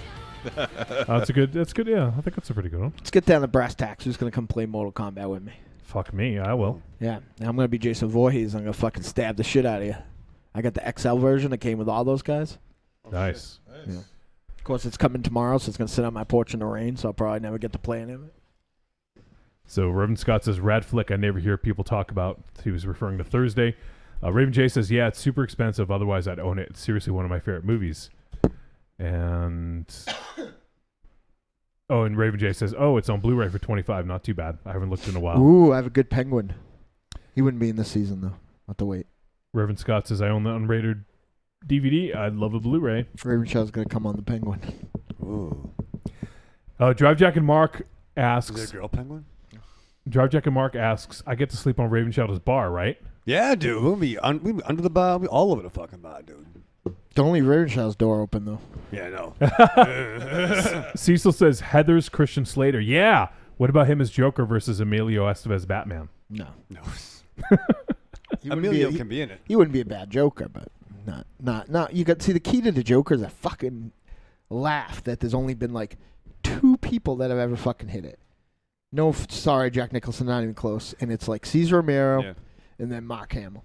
And that's the beginning, middle, end of the fucking conversation as far as who the Joker. You don't like Heath Ledger? No, I really dislike Heath Ledger Joker a lot.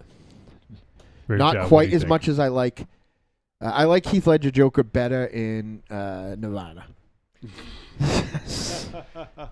I did like Heath Leather. Heath Leather. Heath Leather. That's my new alias for the that Rhode Island convention we go to. I had only seen it once, and I was like, oh man, I really like it. And I did the retrospective for Film for Thought, and I was like, I fucking hate this.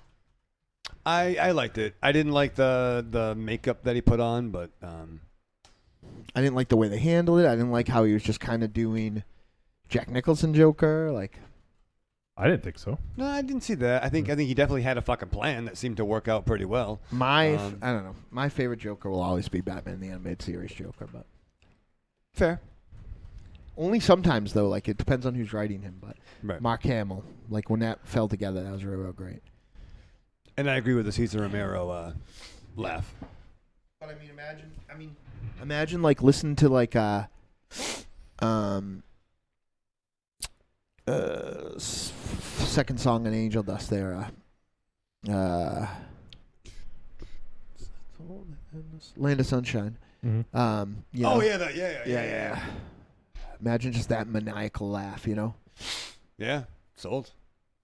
Raven J says, I love pins and needles. I think Word. he's Have you guys ever birthday seen Oscar fan. Baruko? Bunraku. Yeah.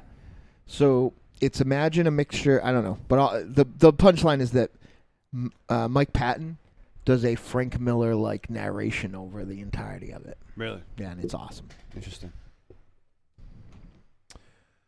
All right. With awesome Kevin McKidd. I gotta find some way for him. I love that guy. That is it for voicemail. I believe. Yeah, that is it. Let me just check the tweets real quick. I don't think we had anything, but oh, we did have something. It was supposed to be for the Deadites UK. Really? Supporting Peterborough bands and tag the Deadites. And we also got a tweet from Murph. And it says, nice, I found blurry photos through Dynamo Mars from Trick or Treat Radio at the Deadites.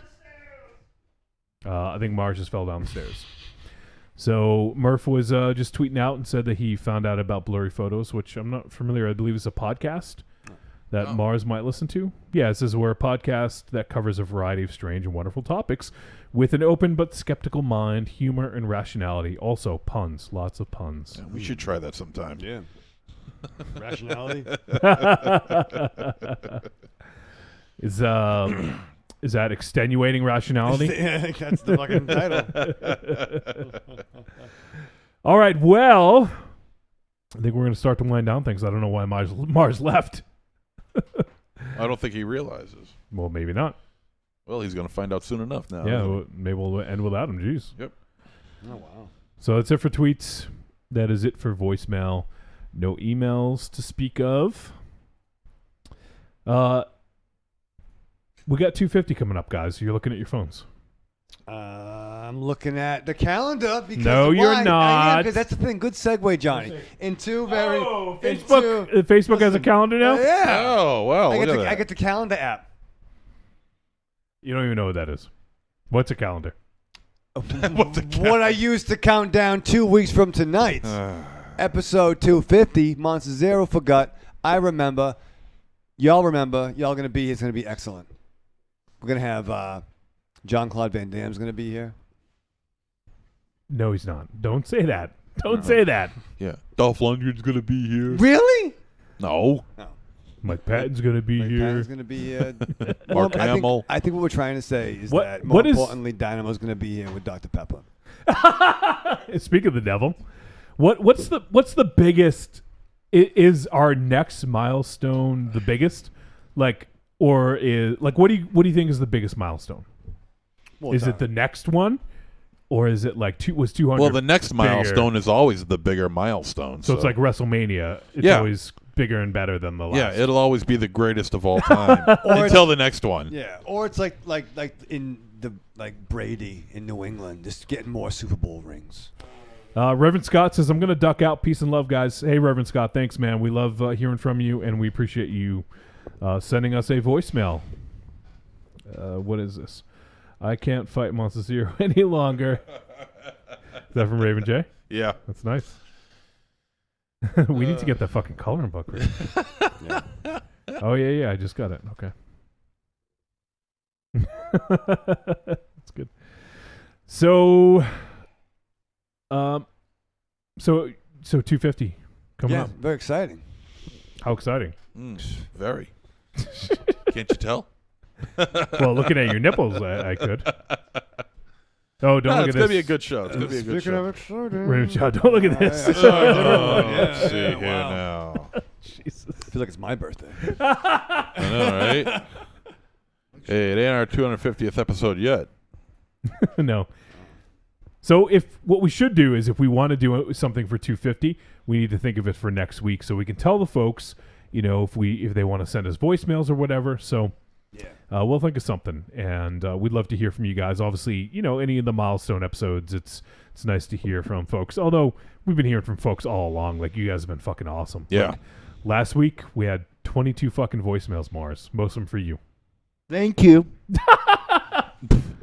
Was on my red hat specifically and stayed on camera. Thank you. So, all right. Well, I think that is going to do it. I think we're going to be under 3 hours for once. Seems like this is like 4 hour show. What the fuck? Is it under 3? Yeah, under 3, man. Wow. So I'd be pissed if this was a Cult of Muscle show. So next week we're going to review the Dark Tapes. And I don't know what else we're going to have. We're probably going to do kind of light, and then for 250 we're probably going to hit it hard. I think we're in talks to get an in-studio guest.